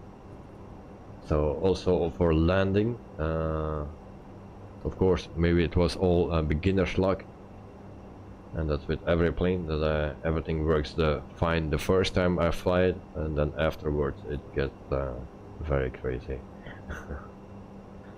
But I really like this plane.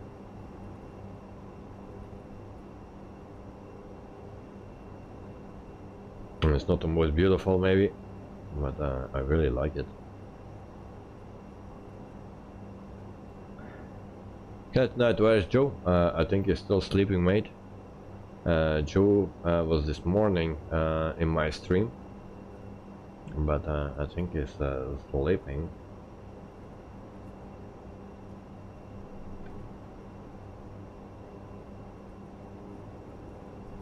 That was Dexter, I believe. Or he gave up.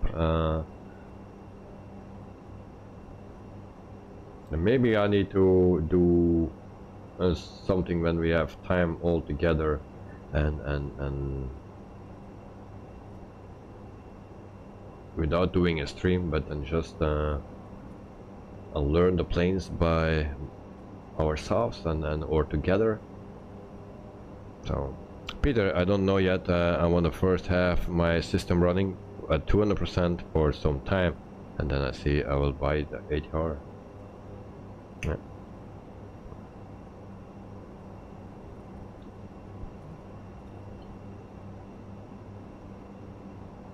But don't buy it for me, mate. It's just my personal thing.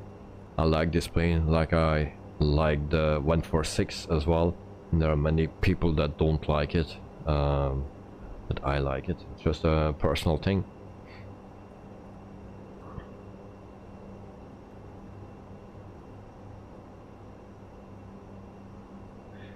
And I have sometimes another style of flying, other destinations when I fly offline or not on a stream.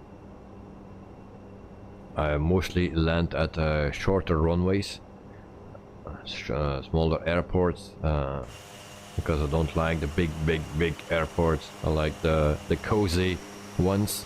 So that's and the ATR is perfect for that, I believe. Also general aviation, but the ATR can do great things.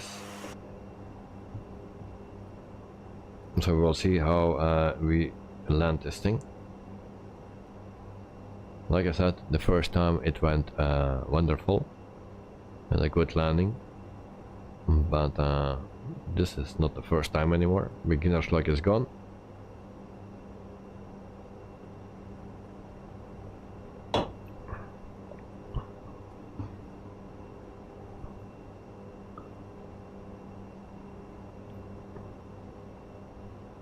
Peter, and if the AMD S7850, what is that, CPU is released, I will buy it and have to reinstall all again. Oh no.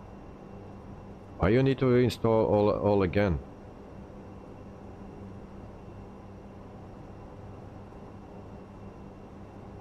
You can use your hard drives, no? Because if I change something in my PC, I will take out my, or I buy a new PC, I just take out my Microsoft drive and put it in the new PC, because I don't want to change it over or reinstall everything.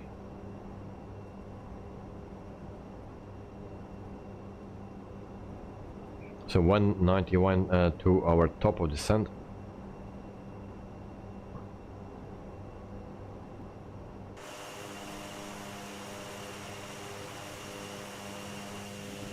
Of course, we are flying over water now, and then shortly we will come to another island.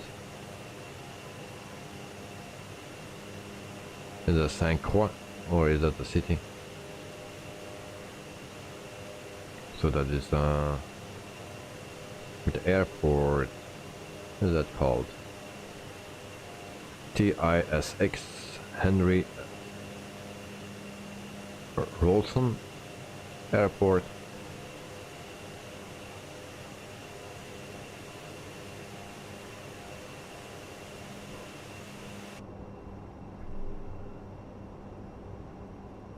Oh yeah, Windows, yeah, you need to reinstall Windows, of course, yes. Alright.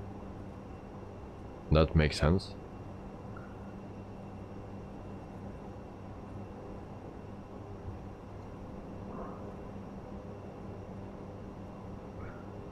I never want to sit here and this seat, or just maybe the seat afterwards. Let me check. So I don't want to sit here, this seat. Don't give me this seat, because I'm not flying. If something happens with that propeller that cuts my legs in two or something, and that flies into the in the cabin, and then you have a problem.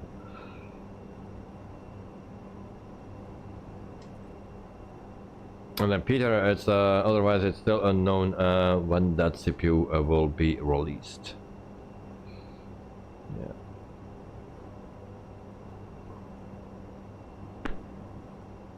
You are currently the i7 4790 CPU. It becomes too slow for Microsoft Flight Simulator. And that's why the AMD. Well, I was, for a time I was also thinking about to switch over to AMD, because you can keep your motherboard if you want to update your CPU. That was the reason. You can keep your motherboard and put an other CPU in, and you're good to go. With the Intel, you always need to change your motherboard because those pins don't fit anymore.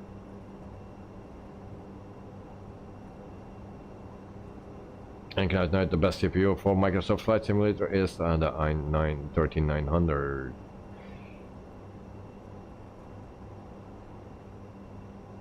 And then Peter, because the AMD will have 12 in that course, level 3 cache, which is important for Microsoft Flight Simulator. And there is a thing in my way that's so annoying. Why is that there? Oh. Again, the same problem as last time. So now I lose my chat. Damn you. Okay, chat is gone, but okay.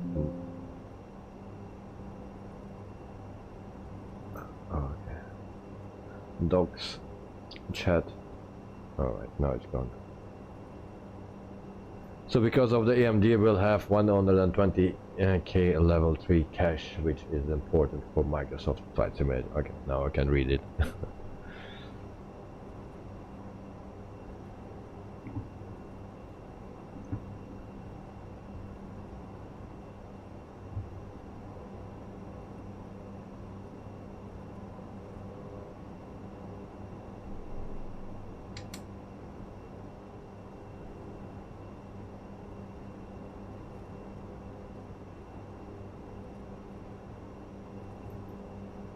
I'm always looking around to see and if I can learn something. Can we dump fuel? That's cabin pressure, sorry. Anticipate we didn't use that.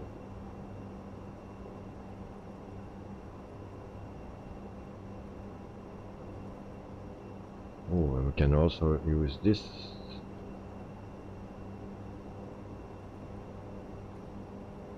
I will not push that now. I will test that later.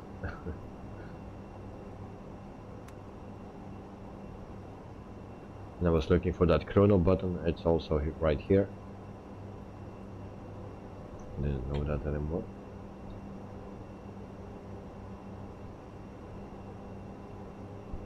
And Peter, still 20 gigabyte to go. Takes a long time, mate.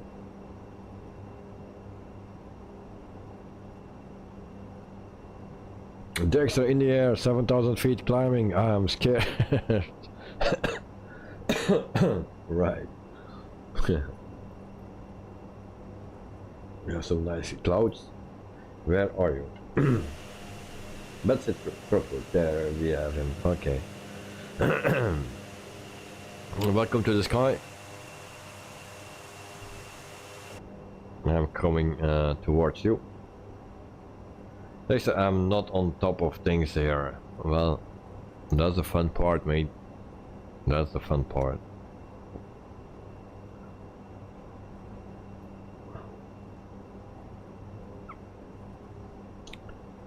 I was so confident to do the stream today with this plane because everything went actually quite good the first time I flew that plane.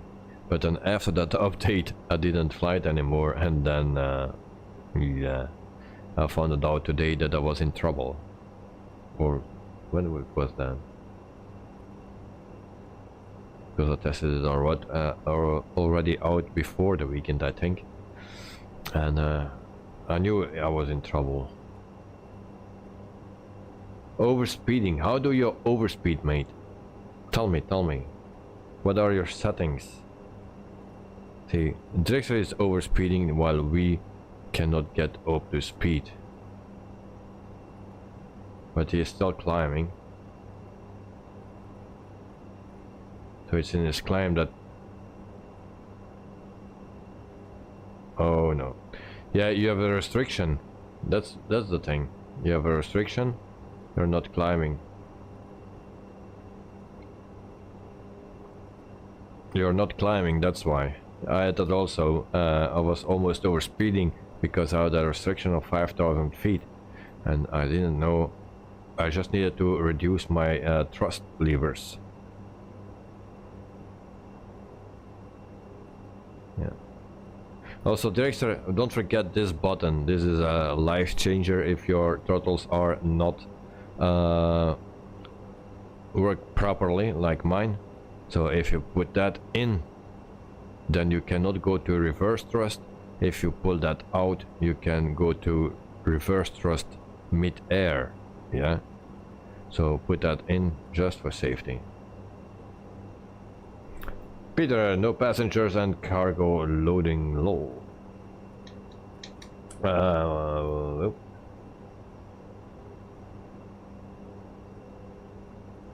Oh, what do you mean? Well, we cannot load passengers in this plane. We do that all in the top menu here. Michael, good evening, pilots. Welcome to the stream.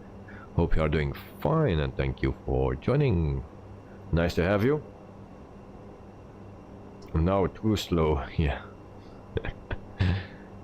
Well, that sounds so familiar.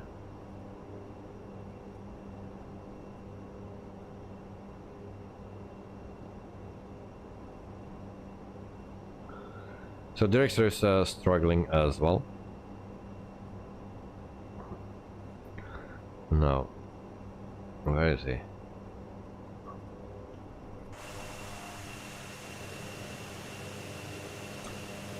Yeah, so but he is not climbing anymore. So Director, you are not climbing, so you have a speed restriction or something. Michael, excuse me, couldn't join earlier. I was busy and thinking of the ivories or liveries. Ivories. What's the ivories?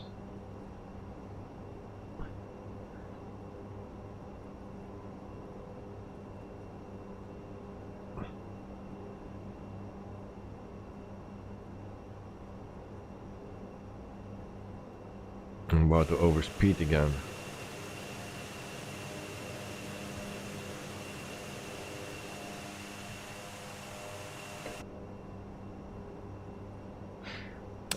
Dexter, can you record what you're doing and put that on YouTube, mate, or on Discord? And can you do that? Maybe I can see it. What is going on? Because now I have no clue. But if you can record the things what you do.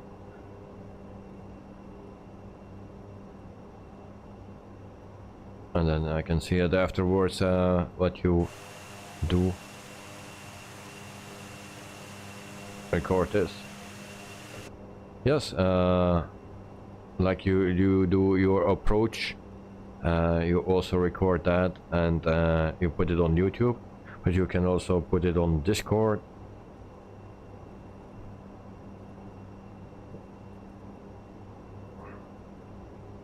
So then I can see what's happening, because I don't know what is happening. But what are your settings?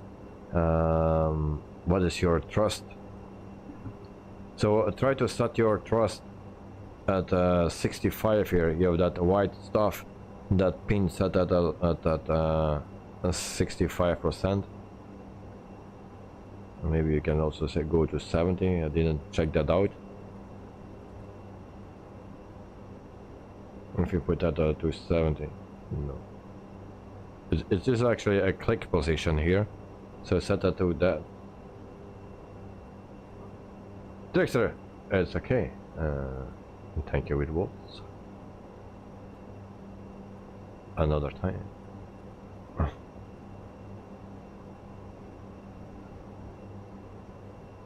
But try that to set this to 65. So it's actually a click spot. It clicks in. So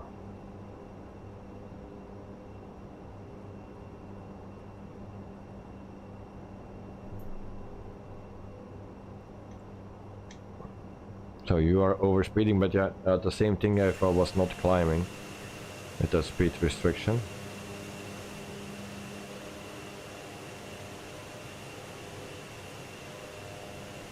And Dexter, I'm off to bed, too tired for this. Okay, mate, sorry to hear that. And yeah, hopefully next time it will work better.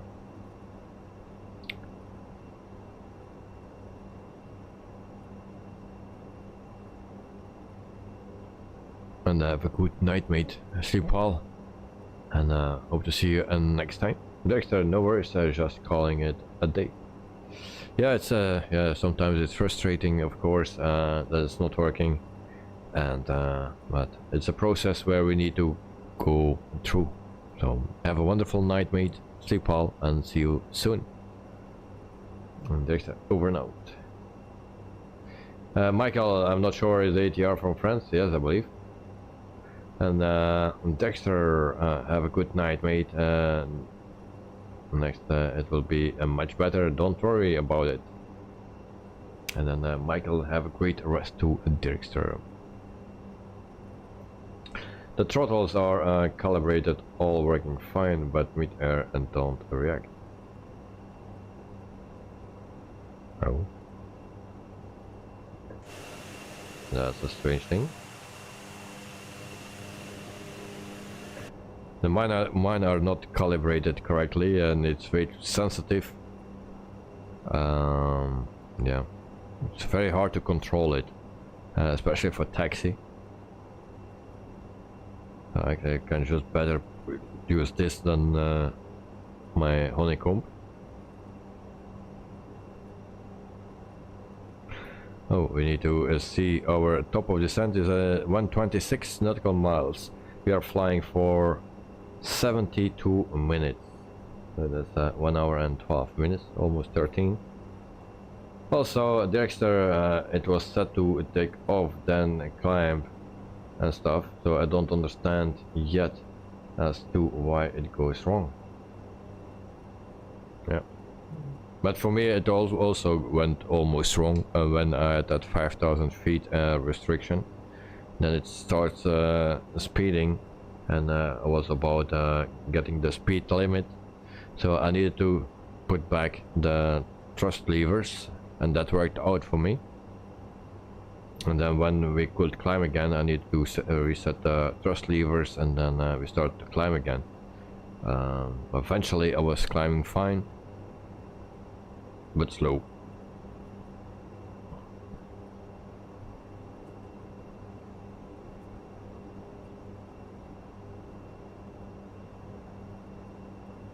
So 121, 37, is that 37 minutes? Gee. Slow plane.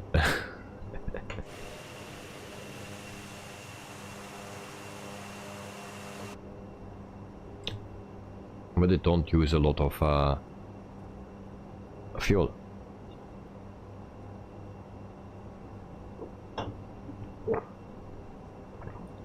More than 50% less than Glide at Night.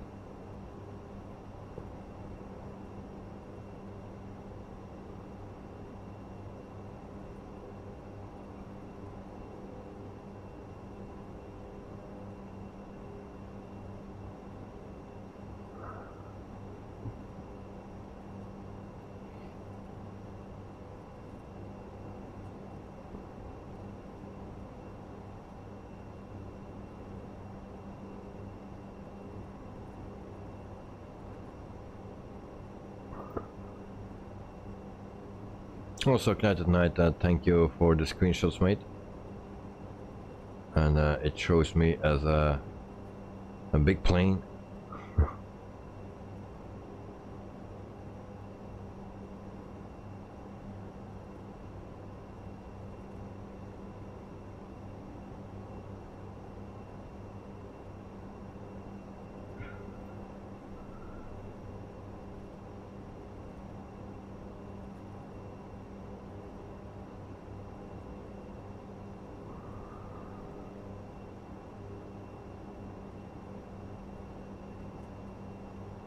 And 112.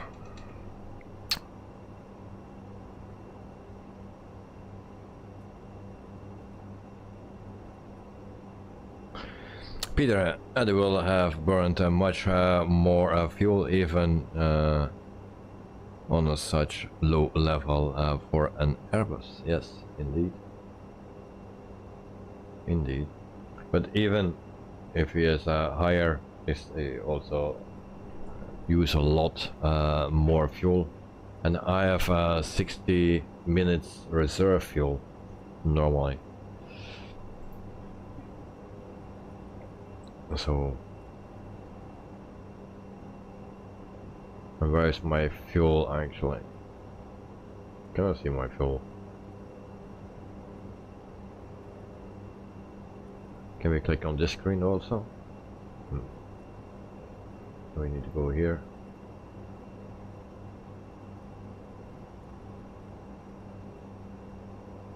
And so it says 600 kilograms reserve.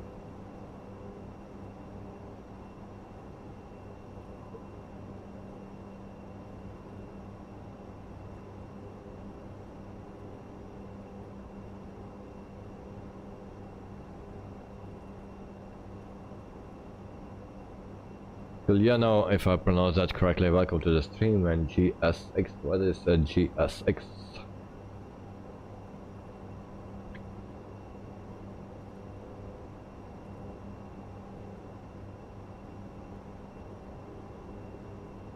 Doo-dum, doo-dum.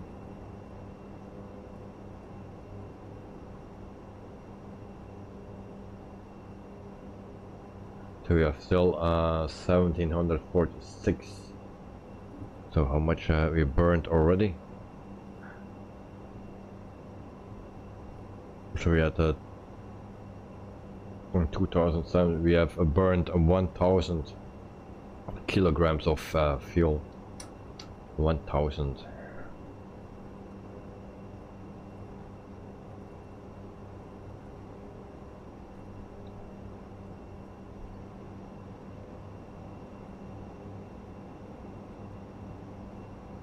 In the meantime, we have 24 likes. Thank you, guys.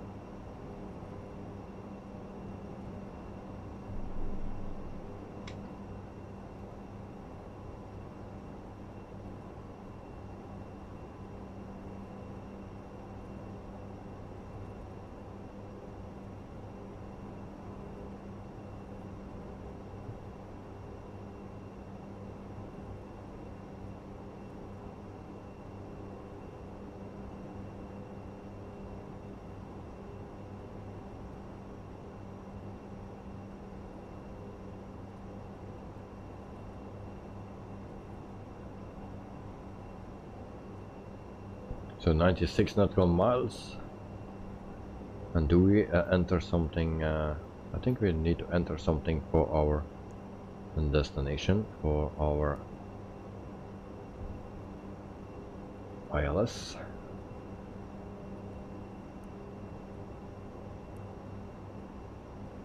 Flight plan.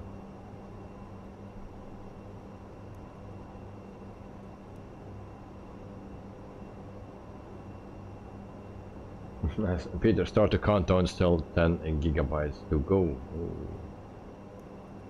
Alright.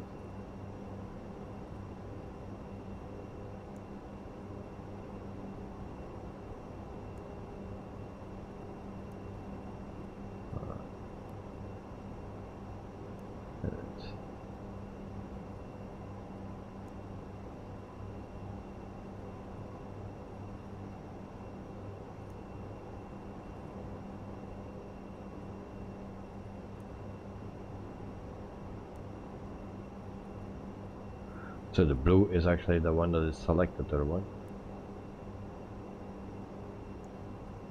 Oh, the blue.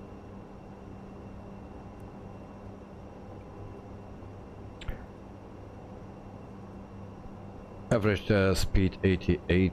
Oh, okay, nice.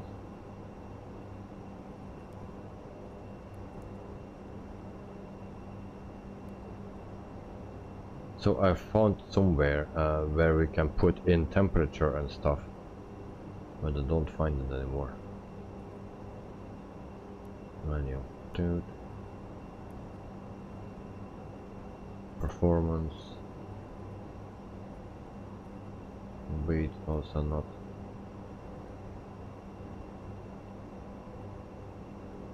Map data also not. I don't find that other place anymore where you can put that in.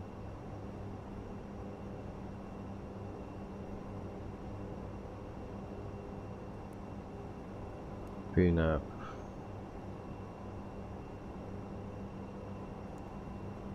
Oh, right here. PNAP 2. PNAP 1. Destination.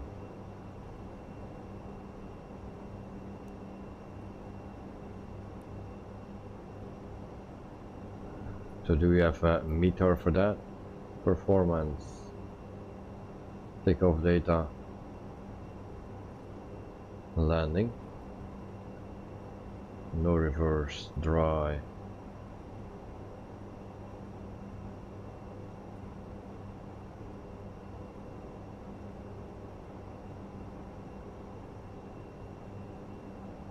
But of course I don't have a meter. QNH.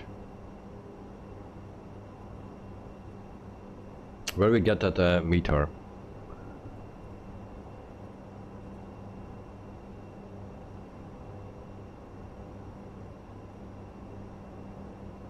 Because all the only things that I have, I don't need, and the things that I need, I don't have.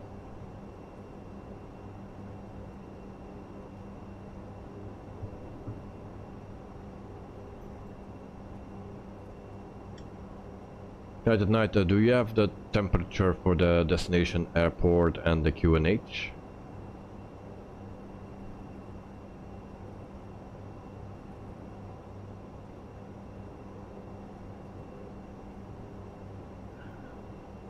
Or can I find that also on my map here?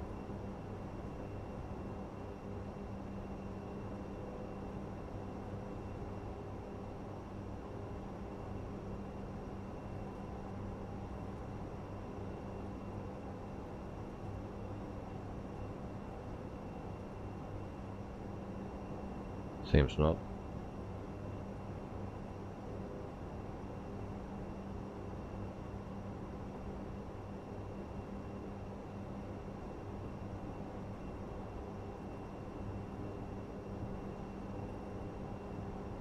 Okay, thank you. Good night. 1016. SQNH 1016. Oh. And that's not working. Oh. Peter 29, 1016. Alright, yeah, but it's not working. Why is that not working?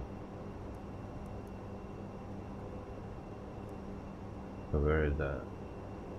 Peter Eddie was faster than me. 29 degrees. Why that thing is not working?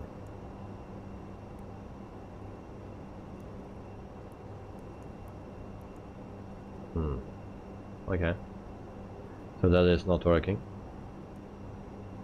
But thanks anyway for the information.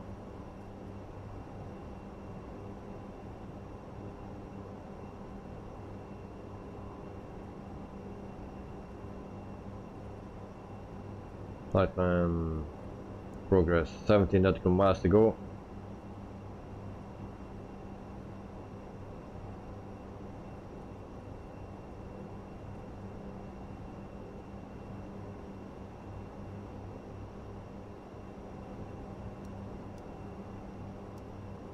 Performance we don't need. Alright, MSFS is that.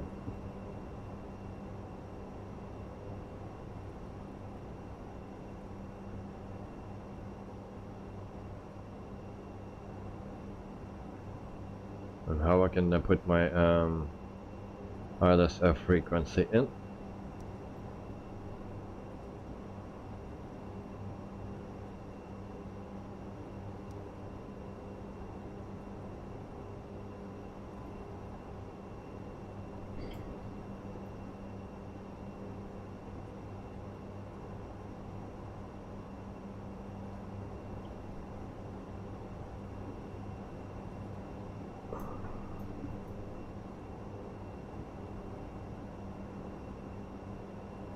Yeah, it's not at 23 to top of descent. All right. We are 64.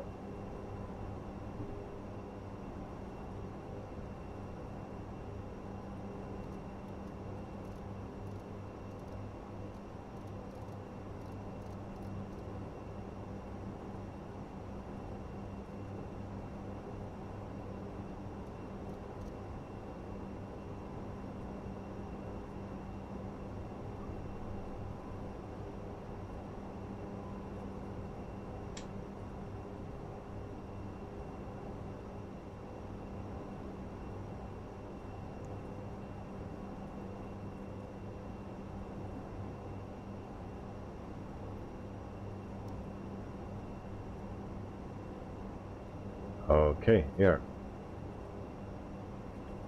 We found it.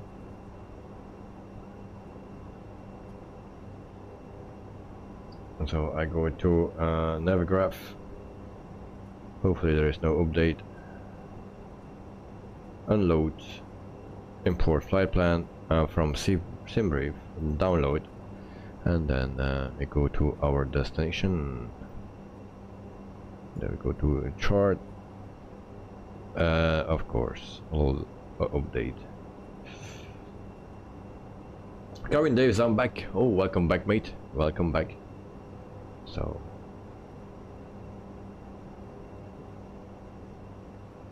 and Peter, David, what about performance button on the pedestal? Wait. We'll go to there.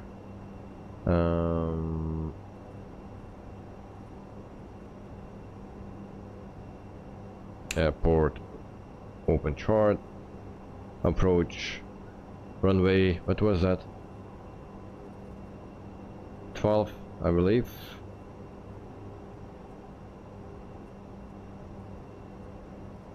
So that is 110.3.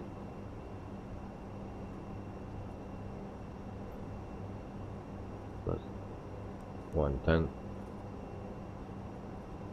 How we put that in? Right here, 110 then.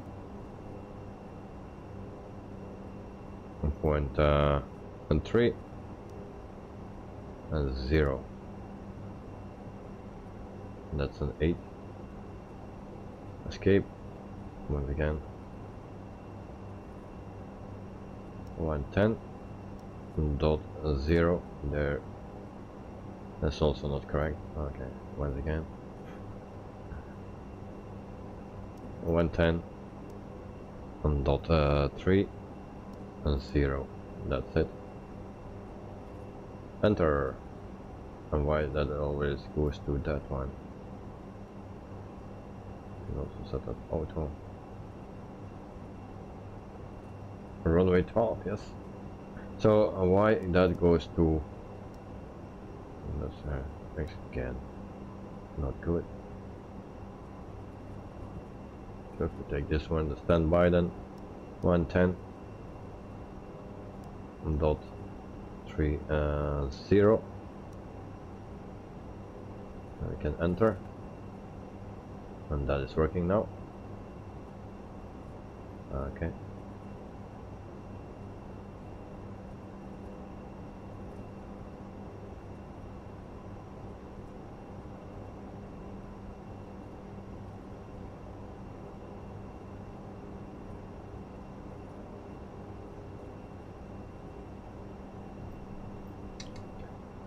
That performance button on the pedestal. No Joe today, and no Karin, no.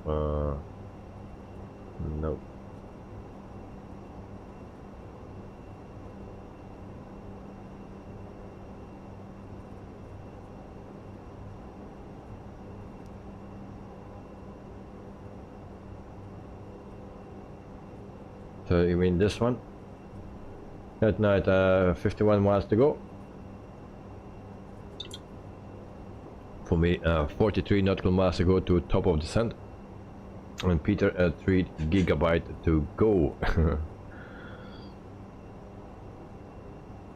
And Joe is snuggling in bed.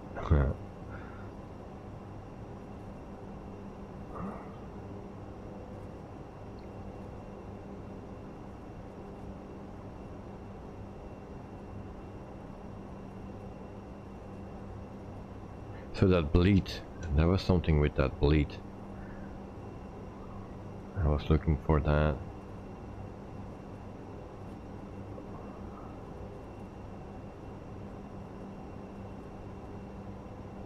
So that is on, that's good. Air bleed, that's that's the one that I was looking for.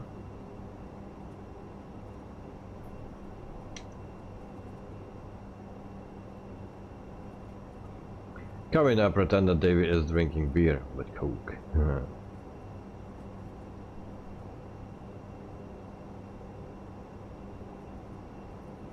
Okay, 37 nautical miles to go. Peter, just in time, your flight finished. My download and done.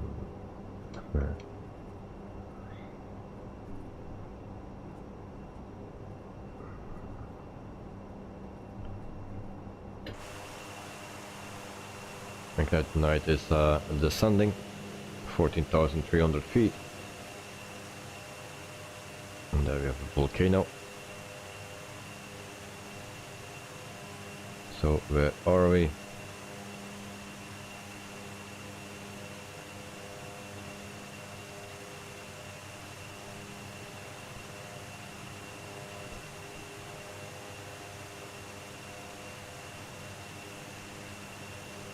So two more islands to go, and then we are at our destination. It seems the sun is going under, so we are a real weather that we are flying today. And it seems to be that it's getting very, very dark, quickly dark. So yeah, it's 16:28.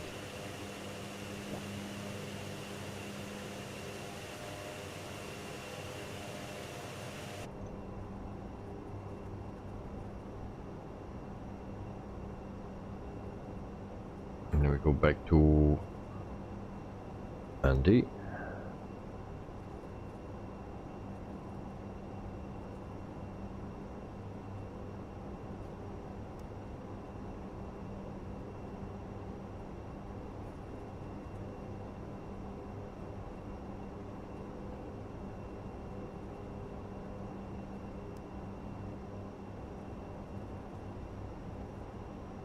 .28 nautical miles for our top of descent, and then we'll see how that will go. I will do just a quick test to see if we start to descend already.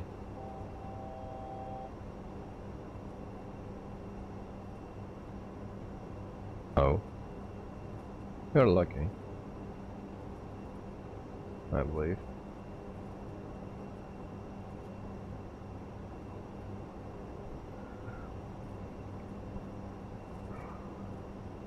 So we go to flight plan, next page.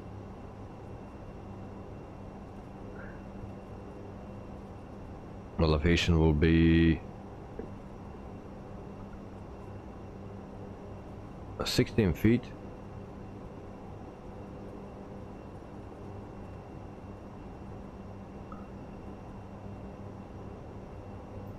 So we go to 2000.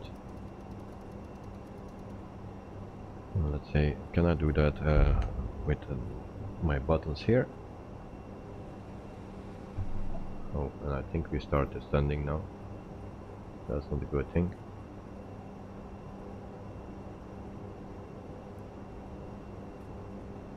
No, that's not good. Why did we do that? Alright.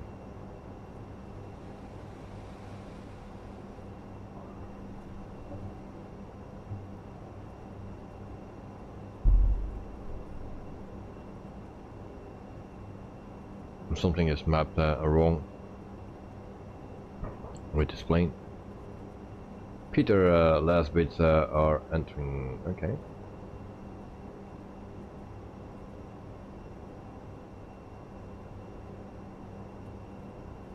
So I can do this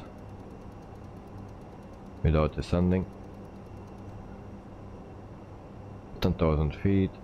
Can go lower. With our power that we cannot see it. Good. 6008.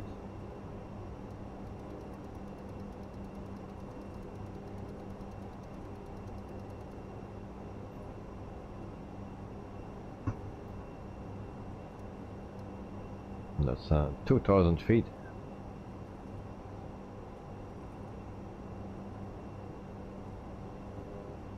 Sixteen nautical miles to go.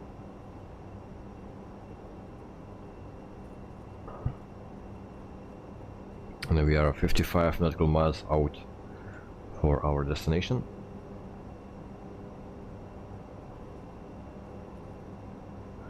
And then we had a very long flight today.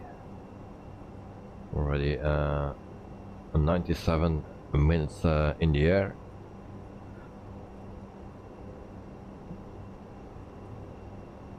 So at 11:49 local time here in Belgium, we will land. So just before 12 o'clock.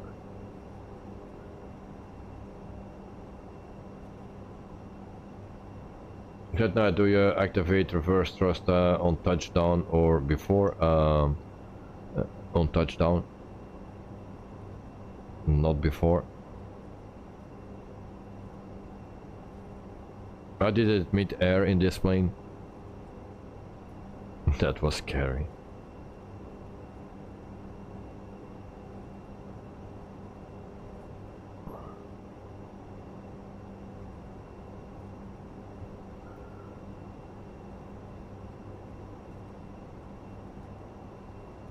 Nautical miles. And then we will see if it's descent automatically or not. Yeah, tonight in the Airbus, yeah, in the Airbus also when you touch down, mate. Never do it before. Just when you touch down, you do the reverse thrust.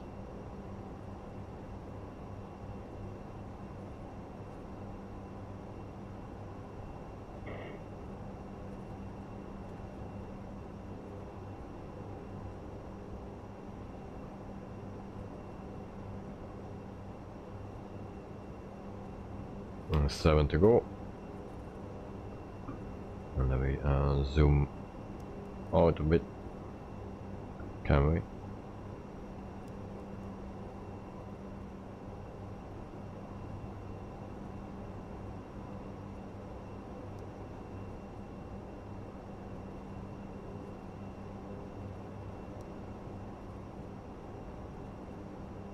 So top of the descent is coming, then we keep an eye on this to see if it descends. Normally it should. Coming days, my plane landed in Wellington. It departs back at 12:35 p.m. Alright. Okay. So I think you are excited to go to Wellington, mate. I will be.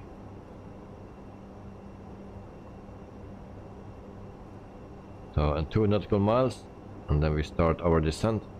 Hopefully it does automatically.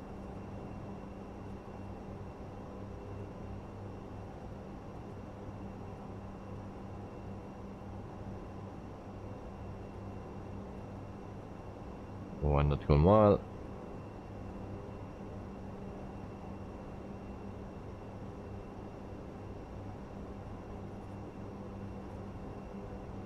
No. So we reduce a thrust, and then we go down. Maybe we need to select the VNAV again. VNAV path, and there we go. Okay. I needed to select that, and then we go down. Computer Microsoft Flight Simulator is starting. Well, good luck, mate. So now we follow our course here.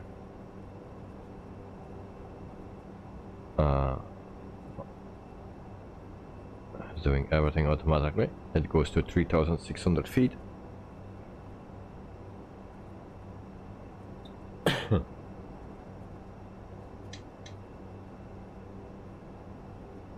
And we have 62 nautical miles to go.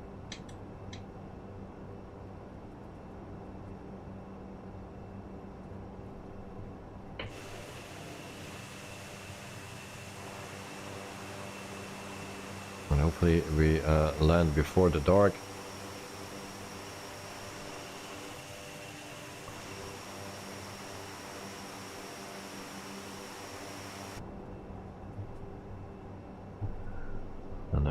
and lower the throttle. At night, landing soon. Alright, mate.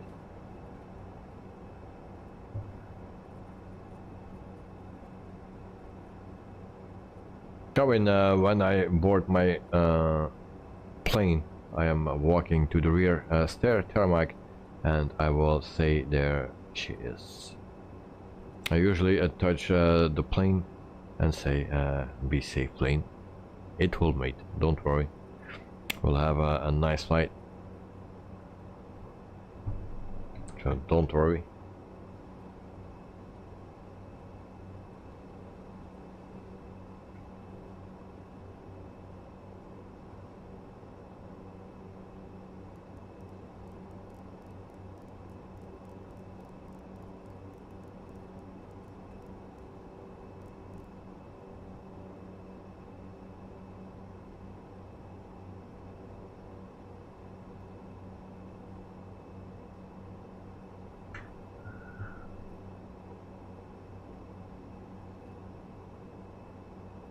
Let's see if it keeps that speed. Seems not.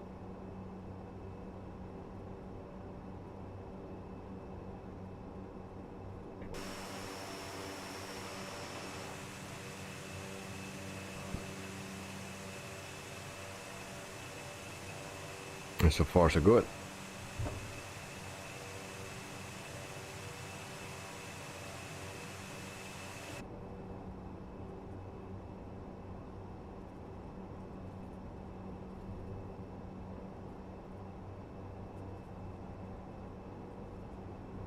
Do we need to set that in a position?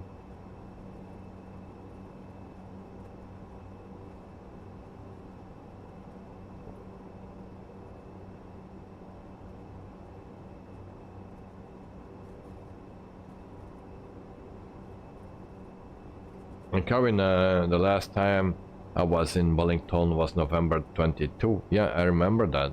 I believe you said that when you just entered my streams, I believe it was.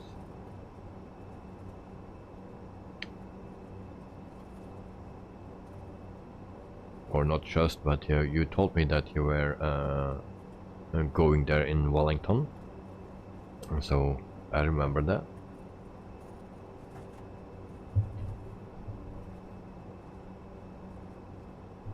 So it's getting a little bit bumpy.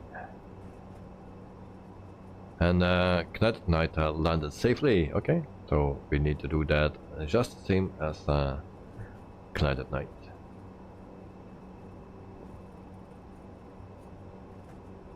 Now, for as much as I remember this plane, it's not so hard to land, I believe.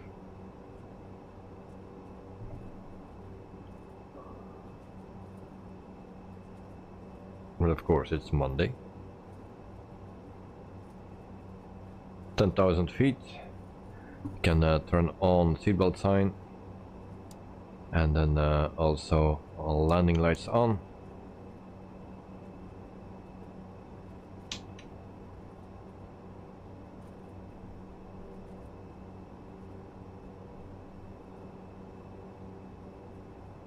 Once we make the turn, we go to the ILS.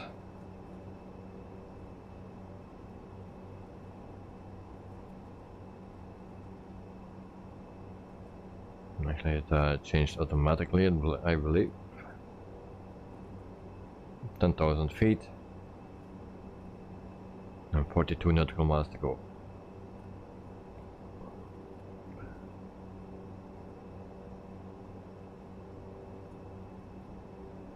So 113, we can land at 113.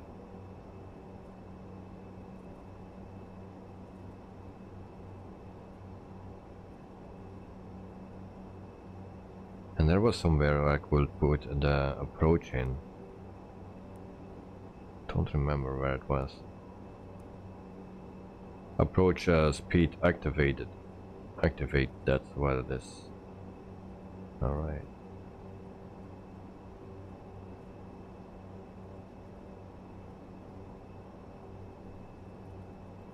And then taxi to gate 9, Ignite. All right.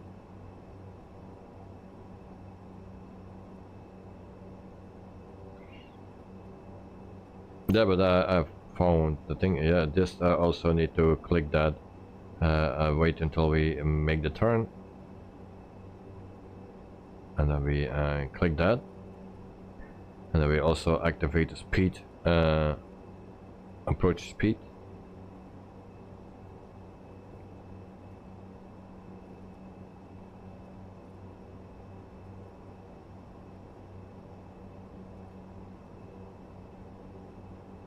Active.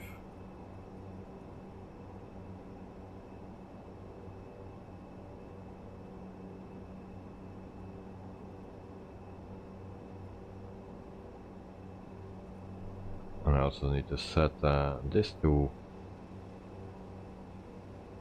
how we do that. 31. Okay. So we go to this as well.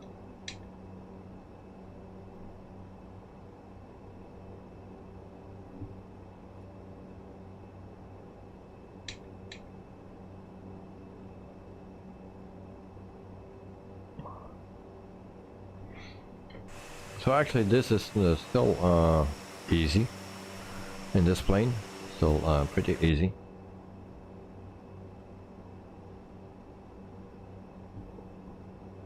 And let's see what comes next. It does what it needs to do.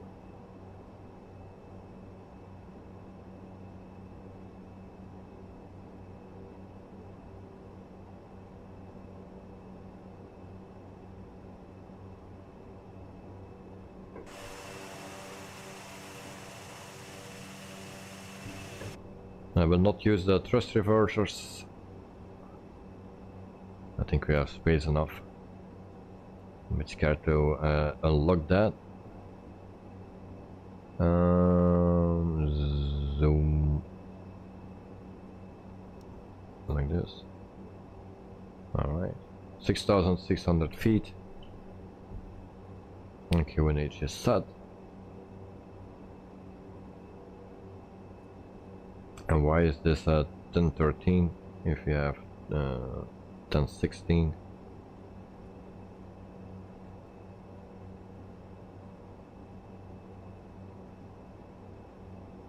What's our speed that we need to have? No speed given.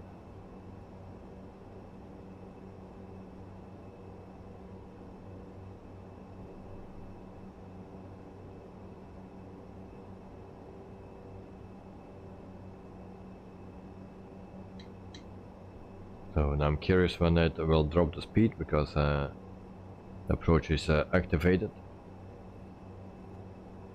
It says 170.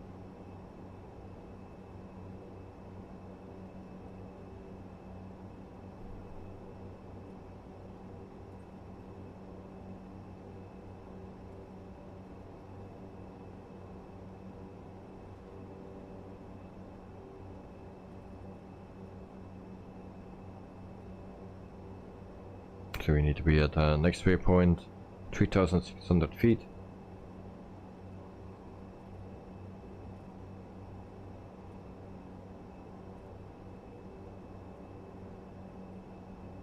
That we don't make. The next one we also need to be at 3,600 feet.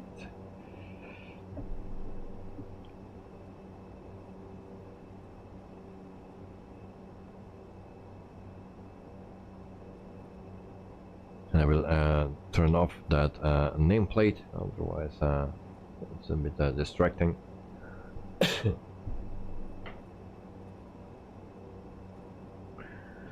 And let's test it out, how this will work properly.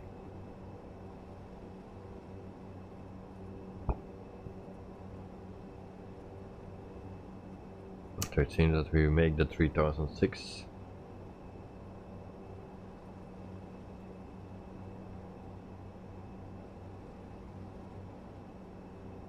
The speed stays 170.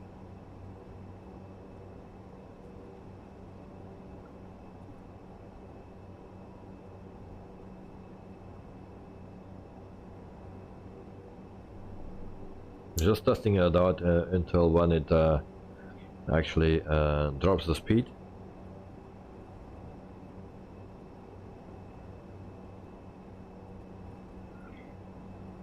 It seems it don't do that.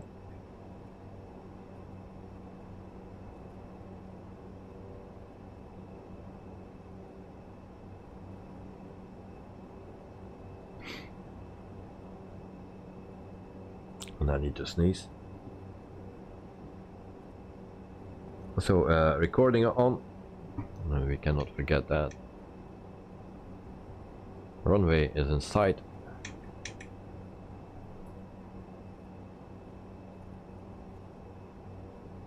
Can we use flaps already? We will. We were waiting for that actually.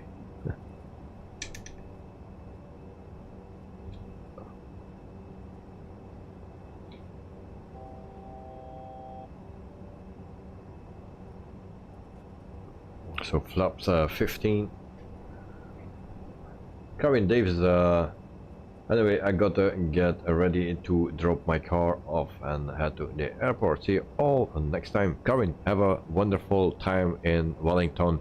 Have a safe flight, and yeah, I wish you all the best there. Enjoy and stay safe. And yeah, I will be here as when you are back. So always welcome, mate. Enjoy, that's the most important thing. Enjoy your trip to Wellington, and yeah, good luck.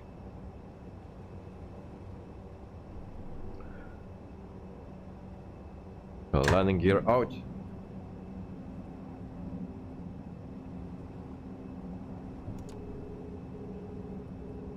Needed more flaps, but that was too early.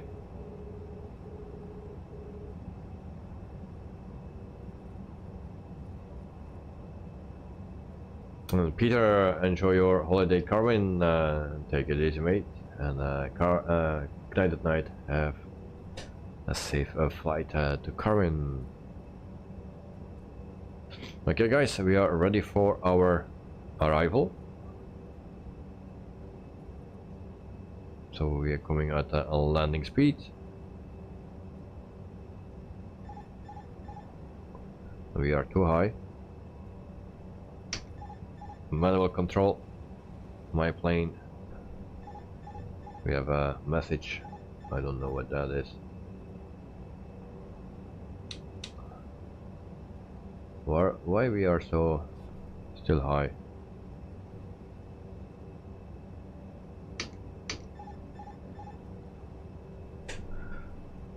Okay. So need to trim. There's the trim. So that it's not going snugger.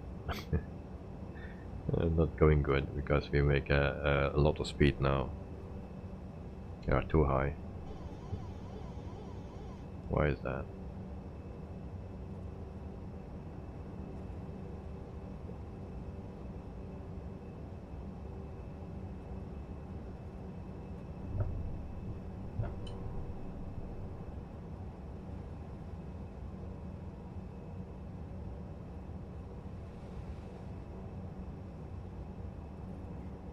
So, ready for impact, guys. So the last part didn't went fine.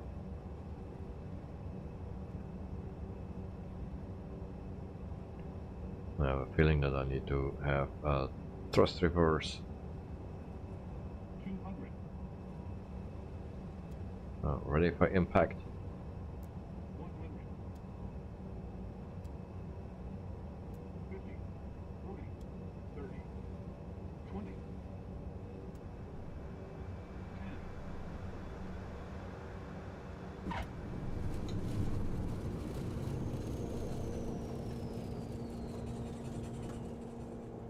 That was a power stop.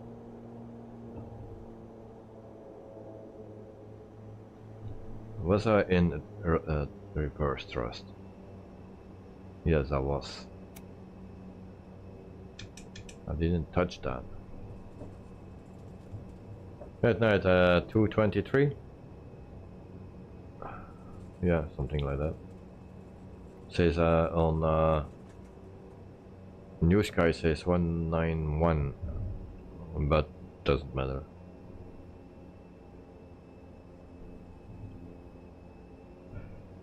Flaps up.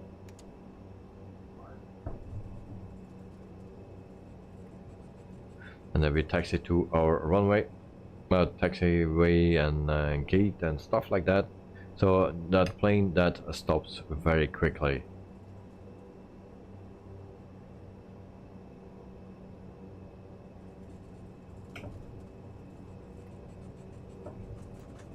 Actually, I needed to go to the right here.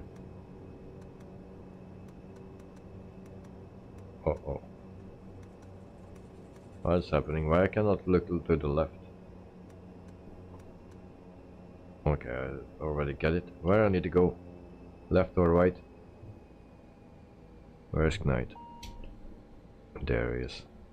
Okay, so guys, I know I just found out one issue, and that is that my joystick is set to helicopters, so I cannot watch left and right.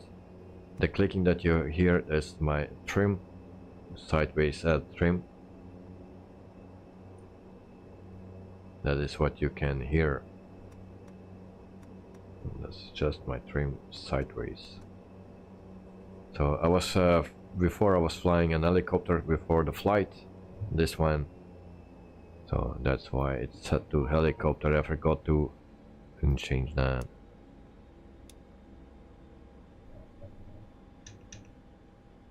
So now we have no hydraulic pressure anymore, so no brakes, so I need to give it more thrust. And it's hard to find the good spot. As you can see, it's not moving. Oh, now it's moving.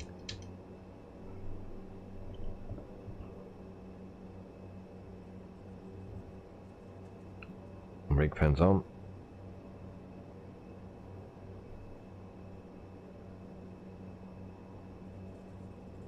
And like at night, Microsoft running, Microsoft Flight Simulator running okay now.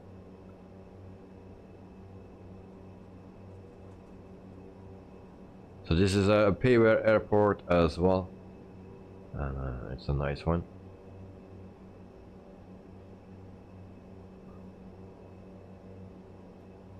Ooh, that's not the one that I wanted.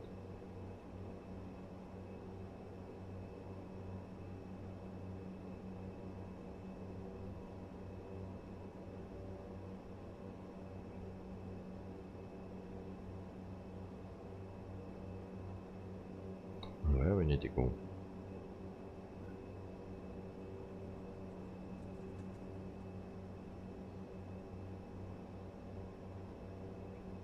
Let's park here.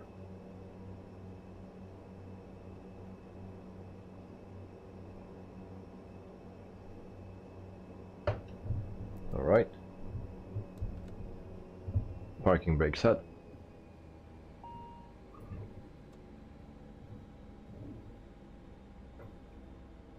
And then we can turn off the lights. So, strobe light off, beacon light off, navigation light off. Then we can cut the engines as well. That I need to go right here.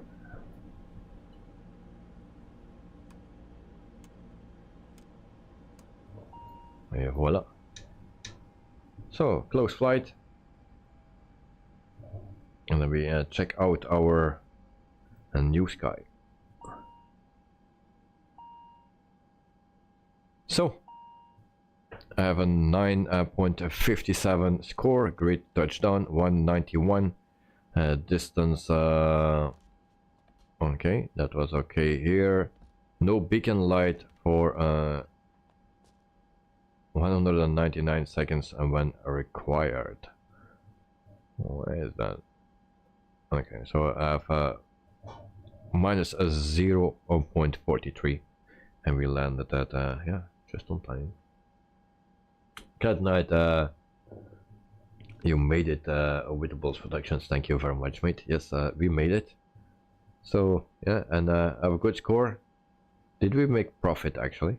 Yes, 1,734.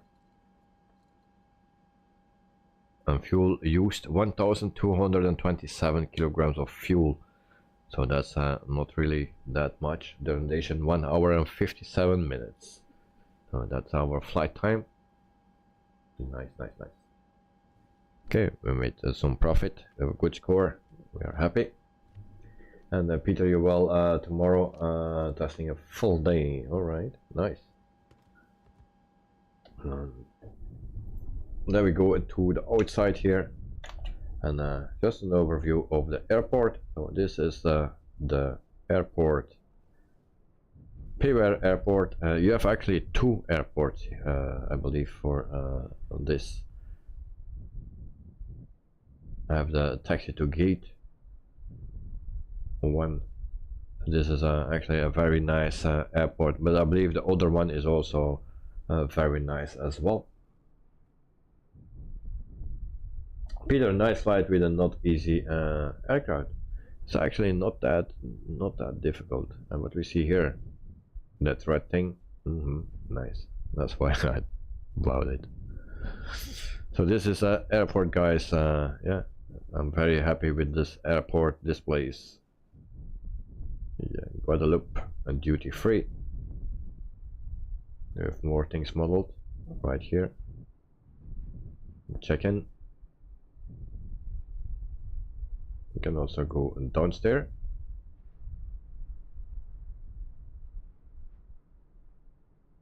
Voila. So this is the airport, just a quick view of it. Very nice.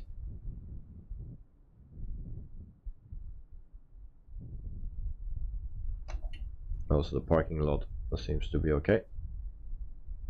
And then we go over to our replay of the day. Yes. So stop recording and then we play, and hopefully nothing crashes. Of course my engines are turned off. The landing gear is coming out, that's already something. So we don't have sound of the engines because I turned them off. That was needed to do that on a NEWSKY.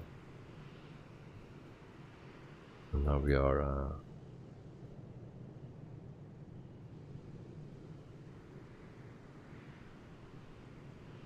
we stay in the air, that's already a beginning.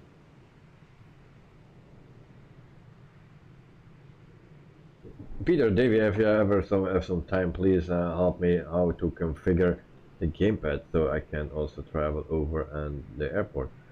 Yeah, that will be difficult this week. Yeah, maybe later this week. Tomorrow it's not possible. Wednesday probably not, and Thursday maybe. No, Thursday is no. Then I go to the airport. Maybe Friday. But Peter, I had my Xbox controller first. I just plugged it in and everything was working. I have no clue how that comes, but I didn't change anything on it. Now I have a Logitech one because my son is using the Xbox one. I just plugged that in and everything is still working, even with this controller. Normally it should be plug and play, I thought. And otherwise I try to make screenshots of my settings and will send you. So this is the landing.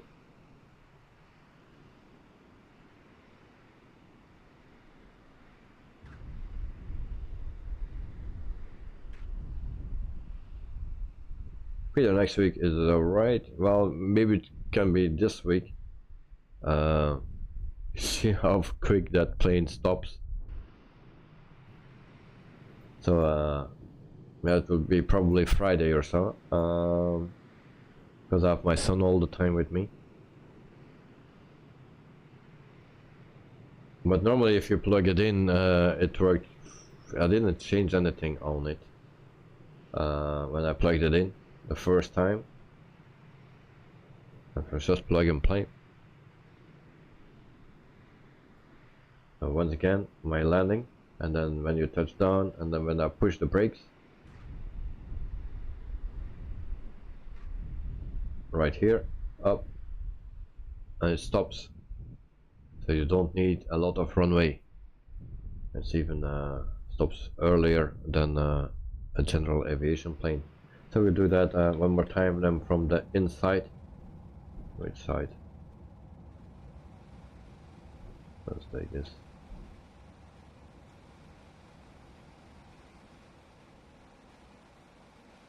Peter, okay, I check it. Nice.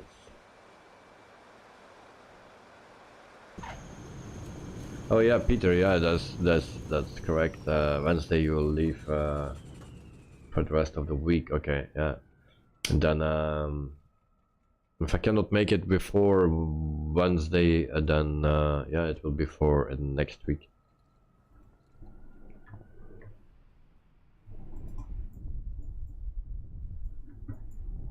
Also, that runway here, it's black of the tires, so it's very nice.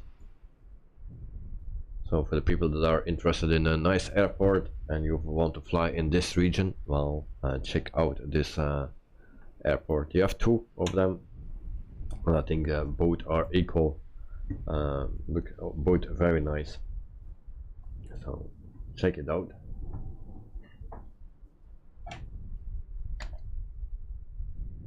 So Guadeloupe, that's the place. So not a big airport, but that is how I like it, the smaller ones.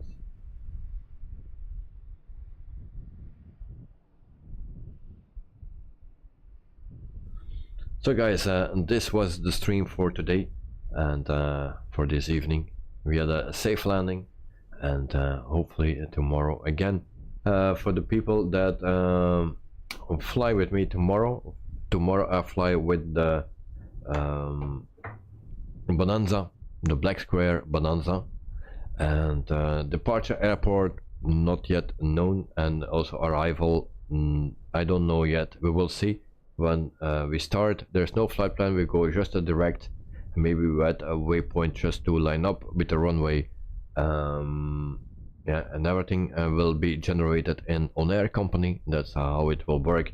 We make short flights, 2-3 short flights, around 50 to 100 nautical miles or something, and then we land.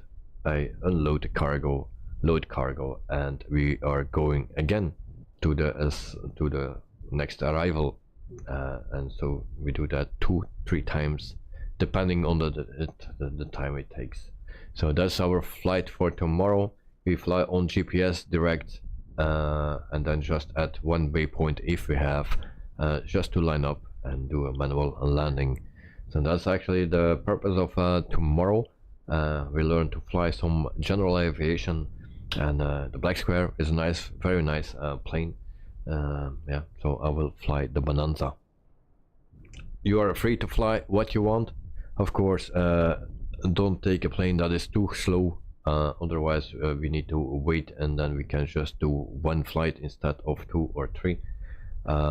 Just take something that can get 170 knots or something.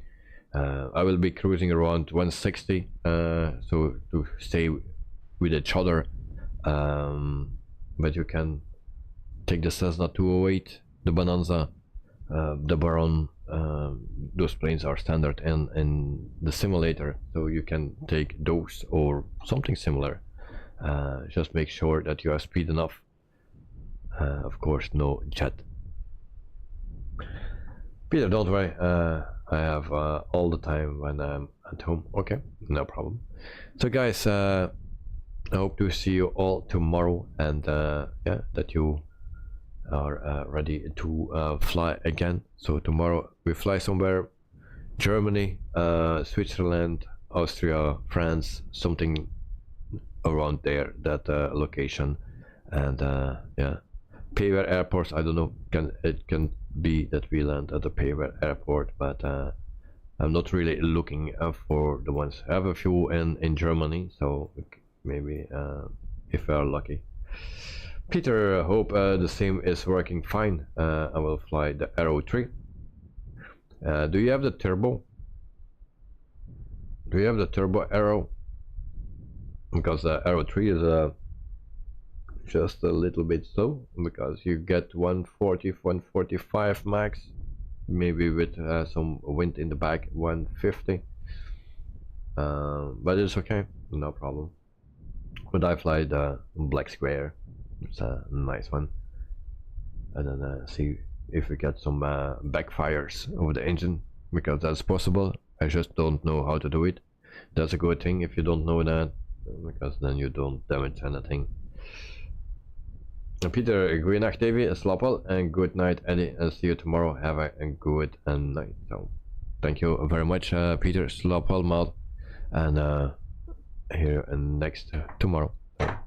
Guys, at night, also for you, have a wonderful night, and sleep well, and see you next time. Also for the other people here in the stream, thanks for watching, and have a good night. Enjoy your day if you are at the other side of the world. And Peter, I think the Arrow 3 turbo. Okay, well, turbo is fine. That's the same speed as the Bonanza, so that will be perfect. Guys, night. Good night, Peter. All. So good night. Have a wonderful night, mate, and see you tomorrow. So guys, thanks for watching, and see you tomorrow. Bye bye. Music Maestro. And Karin, I think Karin is already gone. So Karin, if you still are here, also have a safe trip and enjoy, mate. See you later. Bye bye.